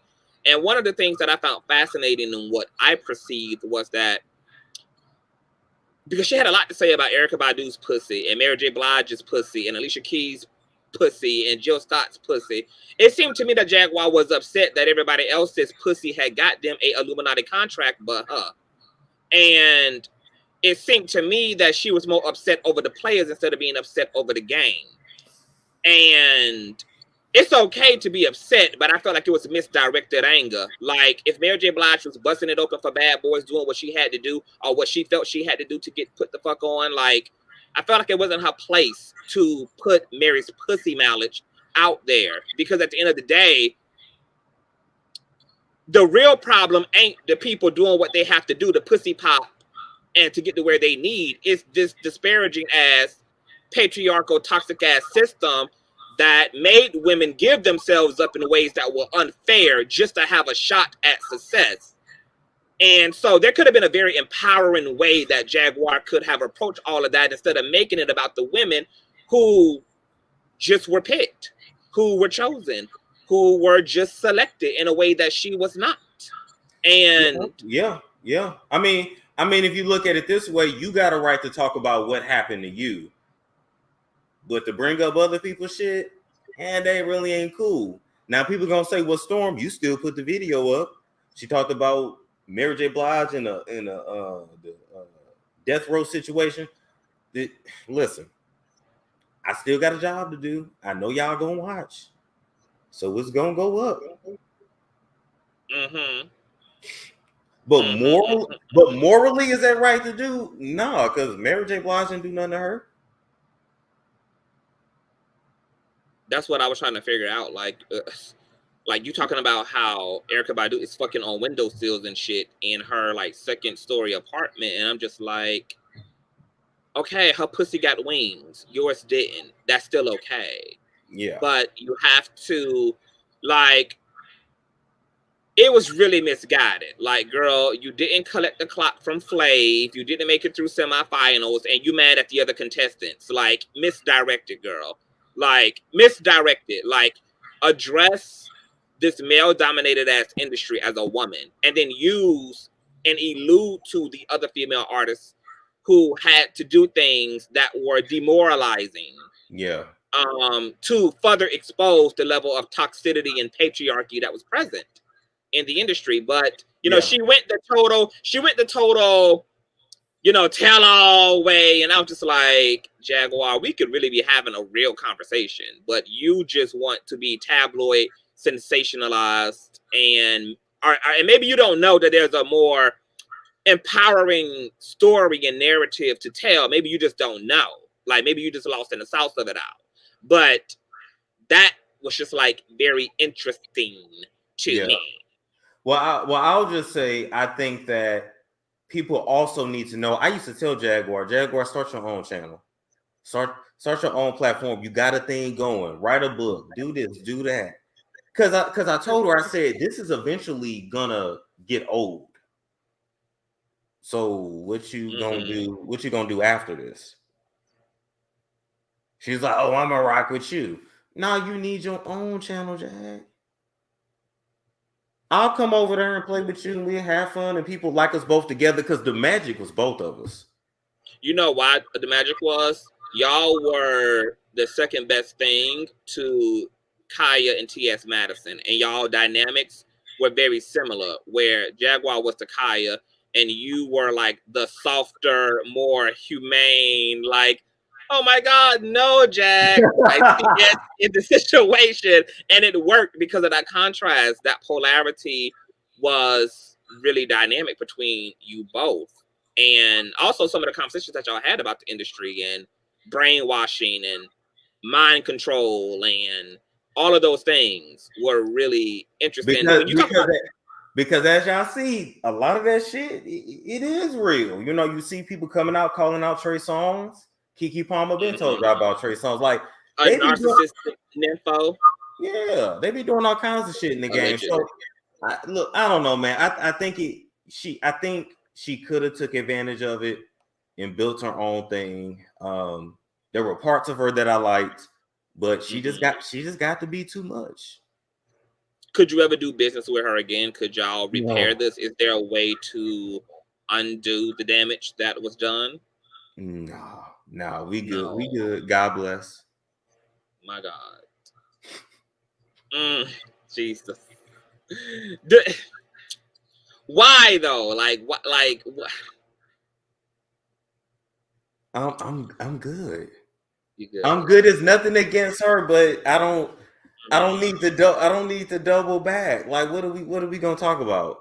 People will probably love for us to, you know, have a conversation and talk about everything and cry in makeup on live. I'm sure people would love that, and I'm sure more people would start fucking with me again. But so you did lose some things behind the Jaguar Wright situation. Yeah, I did, and then I gained more. The people eventually came back, but more than that, it's more just kind of like a black mark on my record. Oh, look how he did Jaguar. Then people started making up lies, started saying I was responsible for her disappearance and this and that, and it was just like. How did you feel about some people claiming that she was responsible for your next level? Did you ever feel like that was a fair assessment? Yes and no. She gave me a viral interview that I grew basically by like 80,000 subs. Jesus, that's quite a come up. But for whatever reason in this game, you know, niggas don't want to give me my credit. I'm up to 4 a.m. chopping up videos. 4-hour live, I'm chopping it up into 14, 15 different videos. That wasn't no work. I'm understanding to put this in the algorithm. So we get between 6 and 9 million views in like 45 days. that's how the shit blew up. So she gave it to me and I pushed it. If I wouldn't have did my work behind the scenes, it would have went somewhere, but it would not have been what it was. So people don't want to give me no credit, and I realize that. I ain't shit according to the people, so that's cool. But the reason why it was a fair exchange is because we see what Jaguar's channel looks like. So clearly you added just as much to her as she added to you, because she's not pulling that on her own. So it took literally the both of y'all's dynamic to create what happened. Because it was a fair exchange. Yeah, because people like the both of us. And I think, and if you really dig deep down, she just liked having somebody that was going to listen to her. Yeah. And I get it. But you can't be, you can't work with me, but then you throwing me under the bus. Like, what the fuck? Yeah. So my God, today. Is there anything else we need to know about the Jaguar Wright saga? Like, do you regret, like, I know that this video is still up. Do you ever have any regrets? Like, do you wish you would have added more? Do you wish you would have took some things out? Or do you feel complete in what you gave? I feel complete. Only thing I'm gonna say is a lot of people didn't get the joke when I said I got protection in the underworld. So I'm like, that clip is gonna live forever, and they're gonna say I'm Illuminati. And I'm like, I'm just gonna have to hold that. I'm gonna have to hold that because that was a joke. But no regrets. I ain't do nothing to that lady, and she know that. Her and her fake ass pregnancy. That y'all know damn well she wasn't never motherfucking pregnant with nothing in that womb, but Taco Bell. You know what? Stop it. You know that wasn't nothing but some gas. Father Jesus. Okay. You and I'm just gonna go ahead and drop the link. Okay. And I got 27 minutes left. Okay, good. So let me make sure, because yes, I brought up the little child, you in this, I just can't. 243,000, I just can't. You really showed your ass in this video, Storm. I showed my ass. It was a mess. You showed your ass in the video. You guys. Yeah, it was a mess. It was a mess. But this has been fun though. So I guess people. It has been. I want you guys to keep your questions really quick. I'm gonna drop the StreamYard link. Get straight to the point, honey. No long, lengthy responses. He got less than 30 minutes left. We've already been here for 3 hours, honey, giving you guys sextivities, raunchiness, clearing up last year's debaucheries, and getting into Storm's childhood, his feelings about the Black community, Black women. Mods, could you guys circulate the link in the chat? If anybody want to come up, you have any comments you want to make about anything you heard here tonight or anything that has happened. Oh, wait a minute. So while people doing that, speak about your motherfucking mentorship. Yes, yes. So I actually released 2 ebooks. They on sale for $19.97 each. Top 10 mistakes I made on YouTube. The other one is how to grow and monetize your page in 12 months. I give you some tips and tricks that I use to monetize my page, and I put it into now it's in a PDF format for some presentations that I had. Also doing the mentorship program, $4.97 a month. Listen, some people felt like that was some bullshit. They say I ain't gonna pay for that, but listen, in this life, in order to get the secret, you gotta pay. Period. You gotta pay. Now you can watch YouTube videos and get tips and tricks that way, but hey, there's a reason why people sell courses. There's a reason why they do. If it's for you, cool. If it's not, that's cool too. My course will be dropping soon. So basically, you'll be able to buy, either ebooks if you want. You can buy the course eventually. Whatever works for you. I still do consultations. All right, and so we can do a long form consultation where I actually go through your channel and tell you what you need to do, what you need to change. I also do 15-minute consultations. And so we hop on IG, you let me know what your idea is for a channel, and I let you know if that's going to work for the platform or not. Because some of y'all are wasting y'all time. Some of y'all need to be on TikTok, IG, whatever. Got it. And this will be tailored to YouTube, is what you're saying, because that's your Yes. area of. Yeah, that's my area. Until when I knock down the other ones, and believe me, I'm gonna be teaching that too. And this is a once a week, once a week building. Yes. So the Patreon. The mentorship is once a week on Sundays for 4 hours on live together. Me teaching the topic, answering questions, and then letting people come up, just pull them up just like on StreamYard, like we are now, and saying, okay, what's your strategy for this week? What's your plans for this week? What you struggling with? And working together. So it's gonna take a minute to pop to catch on, and I get that because people don't want to pay. And how long and how long is this offer available? As long as it's available, offers up. Okay, so it doesn't have an ending. So this one-time fee is a one-time fee, and it takes you just it's if you do the monthly mentorship is monthly because it's a tier on Patreon, but you can cancel it anytime. Okay. So people they can come in, see what's going on, see how they feel, see what their results are, can decide to stick around or keep moving through. That's very, very incredible. Now, people want you to recite this price again. $4.97 a month. Which I know that scares some of you guys because it's the holidays and we in a pandemic and all of that. But the God honest truth, that's a steal.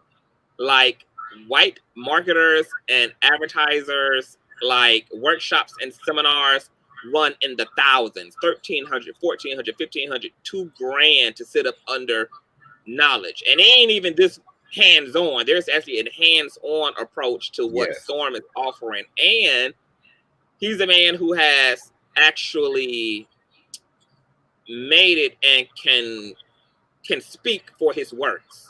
So you're getting directly under that tutelage, like 497. They said it's like 497. No, 497. 500. Damn it! Round. Go ahead and round that thing up. five motherfucking $100. But with that, you're getting 16 hours a month of teaching. That's a fucking clearance. That is a steal.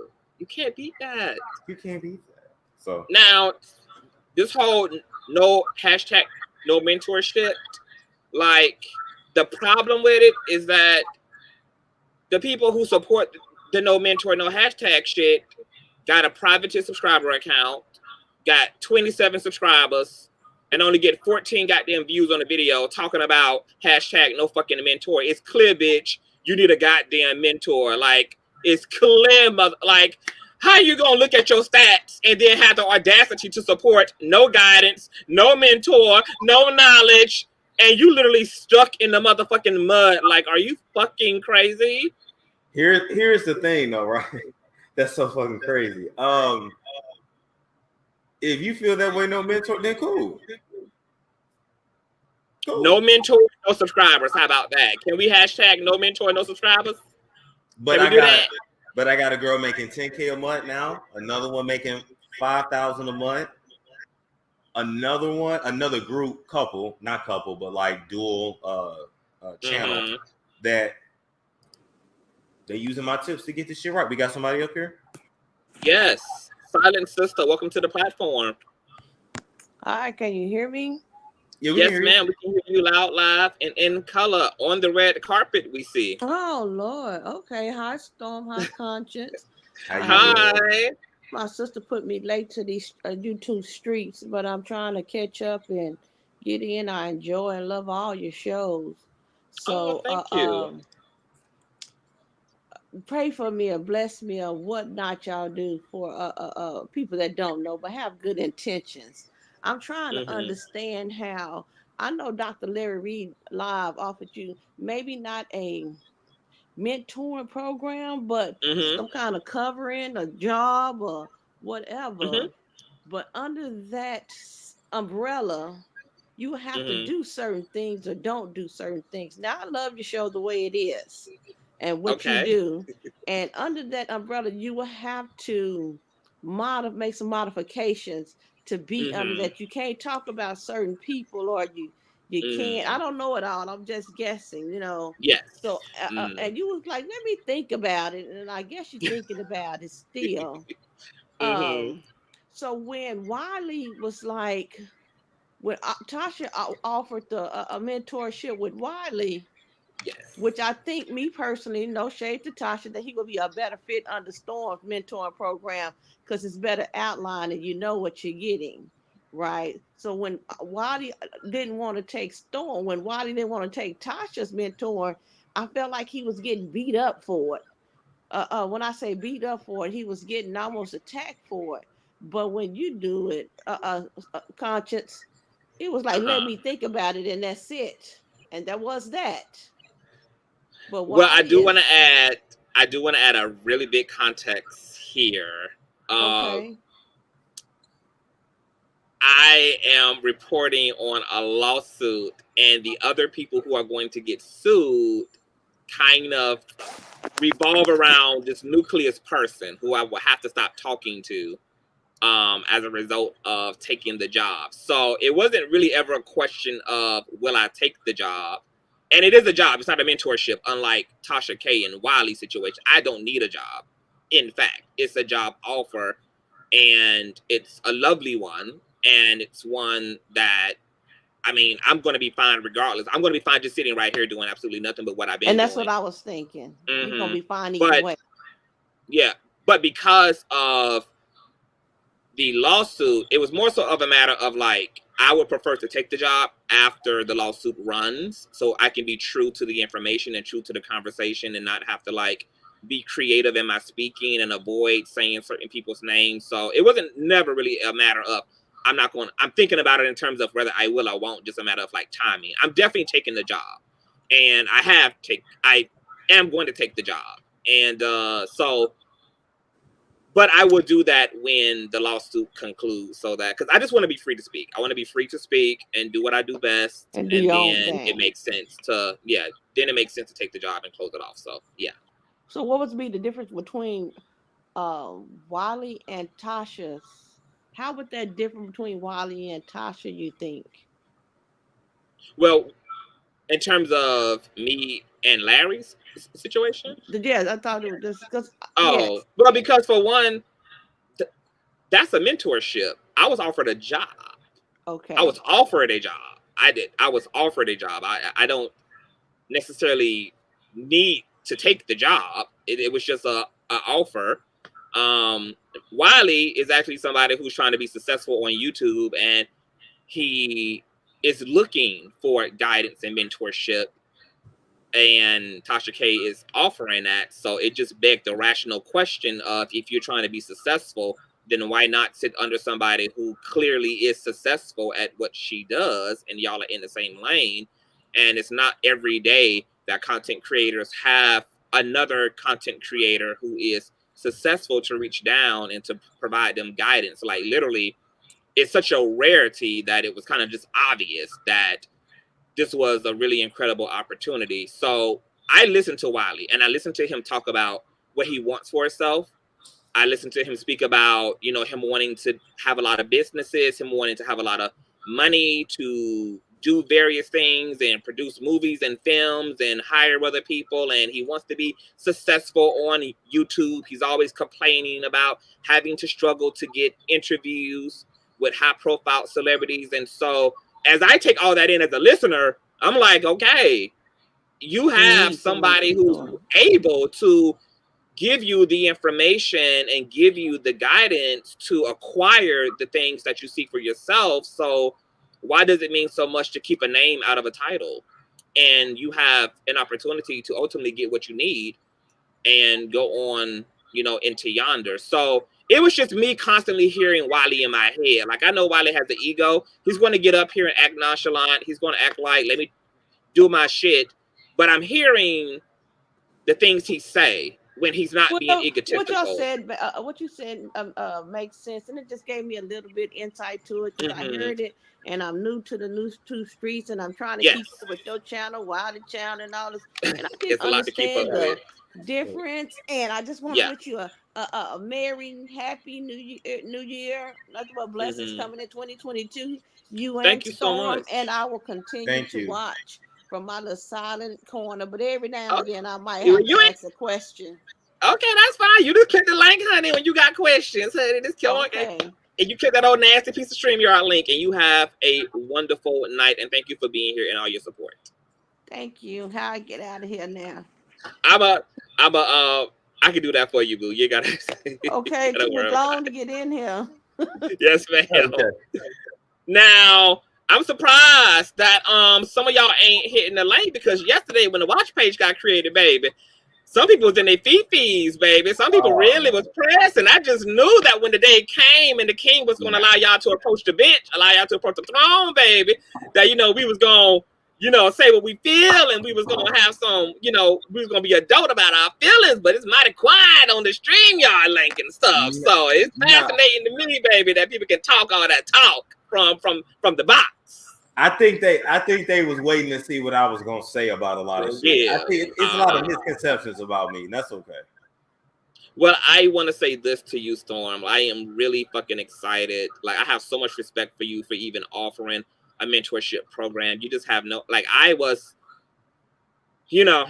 felt sorry for Tasha, because she was one of the only people who really were like, that I saw who was openly doing it. There are content creators who are secretly and in private grooming and showing, but to just kind of openly offer your support is really interesting. So the fact that you are kind of like coming back for your community on your Harriet Tubman shit, and you are offering knowledge, like, you don't understand. So many, when you came on my platform that weekend and said it, my live chat blew up. People was like, when are you offering this? What is it like? Because a lot of content creators know that they have the talent to do this and to be successful. They just don't know what the fuck they're doing. They don't understand the nuance. They don't understand keywords. They don't understand the sensitivity of the algorithm system. Like, there's so much knowledge that people just don't have. And there are things that we all do that we don't even think are sabotaging our platforms that absolutely stunt the growth of our platforms. So you offering yourself in a real tangible way to content creators for fucking $100 ain't a goddamn thing when you're going to be able to testify to flipping 500 to 10K. Like, knowledge. No guarantees, but I'm just showing y'all. No guarantee now. Now, Storm can't pop your pussy for you. You gotta pop your pussy. But Storm is going to show you the way. Okay. Now, some other variables are going to determine whether you got what it takes. Okay. It's going to come down to your natural charisma. It's going to come down to your execution. It's going to come down to your desirability out here on these streets. There's certain things that even a mentor cannot do for you. It just comes down to whether you're really called to this. But there is some black and white information and data that can be really effective in helping you to have a clear understanding of the fundamentals of YouTube and its ins and outs. And so Professor Monroe is offering that up. Trust and believe. If you don't want to be a stuck ass bitch for 2022, if you don't want to be a 142 views ass bitch for 2022, if you don't want to do, I can only pay my water bill and get a pack of Newports on YouTube with accents check type of a bitch for 2022, if you don't want to be crying the motherfucking blues every 2 months about how nobody ain't fucking with you, begging motherfuckers to share your shit, share your StreamYard, when you have the opportunity to invest in your goddamn self and to put yourself to test and to learn what you need to learn so that you can hop the motherfucking fence. I don't want to hear the blues from none of you motherfuckers for 2022. Not when y'all got the opportunity to shadow and to sit up under some motherfucking tutelage, okay? Now, if you don't feel you worth $500, then bitch, I don't feel you're worth it either, goddamn it. Like, if you ain't willing to invest in your goddamn self, bitch, then you don't deserve no goddamn feedback, bitch. That Cash App deserves to be sitting on 0, okay? Your channel deserves to be non-monetized, okay? This is your goddamn dream. This is your goddamn passion. This is what you giving your goddamn energy to. So you got to prove it to yourself first and foremost, okay? So once again, Storm is offering a middle space, an intermediary space of knowledge, okay? You got to come, be diligent, utilize the information, and take it as far as God will have you to take it. But you are the motherfucking man, because there's a lot of black content creators who ain't doing what the fuck you do. Like, and it's really crazy to me because a lot of content creators know how to fucking feel to not know what the fuck you're doing. And yet you would think there would be an outpouring of you guys, you know, saying, hey, this is the game, here's the game. And it's not. It's not. But let me You tell ain't even trying to lose, and you offering up. But let me tell you what happens though. A lot of times they start off wanting to help people behind the scenes, but it can get exhausting when you tell people you advise people on what they need to do. Yeah. And then they don't do it, and then they mad when they're not getting the results. So right. I see it from both angles, but listen, I might have to come at you for some sponsorship, because the way you just sold that. look, that's because I'm for real, and I get it, and I would never be so arrogant to be like, girl, fuck mentorship, fuck whatever, like $500 ain't shit, and that's another thing. Before I let you go, I don't want to hear about these prices, because $500 is too much ass bitches are the same motherfucking niggas who got $1,200 iPhones in your motherfucking hand. You're sitting here on this stream with a $1,300 ass laptop that a white man manufactured. Whenever it comes to you motherfuckers having to invest and to give black millennials and black professionals and black content creators, they just dudes, it's always it's too much, it's too high. Bitch, some of y'all weaves cost more than these tiers that Storm Monroe is offering. Okay, some of y'all vacations, some of y'all motherfucking Coach bags, some of y'all motherfucking Giuseppe, some of y'all motherfucking tennis shoes and Jordans and wardrobe has a higher value place put on them. So I don't want to hear about $500 is too goddamn much. Okay, either you want the knowledge and you with the shits and you want to be out here with as much information as you can have to be successful at what you do, or you fucking don't. But I ain't hearing no kind of blues ass shit. I'm telling you that.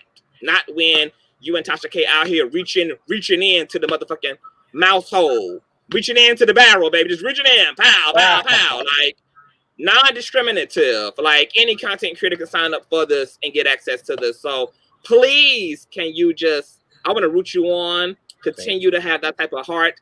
We need more content creators doing this. I'm hoping that what you and Tasha does continue to inspire other content creators who've made it past a certain threshold and inspire them to give back and to reach back for their fellow peers. So if there's anything left, could you, do you have any lasting words for? Man, somebody said I got over 25 Coach bags. Will he take a bag? Shit, I gotta make sure your shit is authentic. No shade. Yeah, when you do a whole nasty piece of trade and bargaining, can people trade in their weaves and trade in their heels, their wedding rings, honey? You can take a lot of shit to the pawn shop. You can take it to Plato's Closet and get your $500 back. Storm. Just saying. Hit Storm up in the email, baby. You might ain't got physical cash, but you got shit that's worth coin, girl. He might fuck with you, so hit him up behind the scenes. But no, thank you everybody for being sweet in the chat, being nice. This was conscious. This was fun. This was a fun interview. And listen, to get through everything, me and you would be up here like 8 hours. We'd be up here like 8 hours. All right, we got through. I don't know what else to work to fucking get. Yeah, I don't know what else the fuck there is to get through. We got through in this bitch. I think we got it. So. Okay. No, but listen, hey, y'all follow me on every platform, Storm Monroe. I'm still going back and forth with the OnlyFans. I'm trying to. It finally got approved today. The account finally just got approved. What? Like actually, like an hour ago. It took me like 3 tries, but it finally got approved. So for OnlyFans. Yeah, so I figured something out. What kind of content is going to be? I'm gonna give you some ideas for content over on. Okay, text it to me. Can you give people the link again, or tell people where they can find the links for your mentorship program? And once again, you guys, all information is in the description box listed to Storm's ebook. Okay. And I'm gonna actually post a link to all my links right in the chat. Okay, good. And I'll post it up on the screen, honey. Thank you, Kimberly. Okay. Thank you. When I interview people, y'all, I want to ask them kind of unusual shit. Like sometimes I be wishing when people interview Jay-Z that they would ask him about the Illuminati, that they would ask Beyonce about blood sacrifice, like not all the traditional ass interview questions. I be wanting to know shit that be out here in these streets and what and what they would say to some of these narratives around their reputation and their identities and things, honey. Okay. And all of that. And as an FYI, you are not a part of the Illuminati. I am not in Illuminati. I have never been a part of the Illuminati.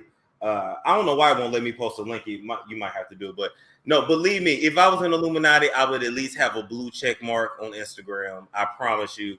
I am not. I talk too much shit, and I'm not trying to be. And I ain't no devil worshiper. I ain't drinking baby's blood. I ain't doing none of that shit. One more question before we wrap. With you believing all these things exist in the industry, have you thought about what your decision would be if you ever were met with something like that, having to come into agreement with things that maybe go against your beliefs or your ethics for the sake of another level of success?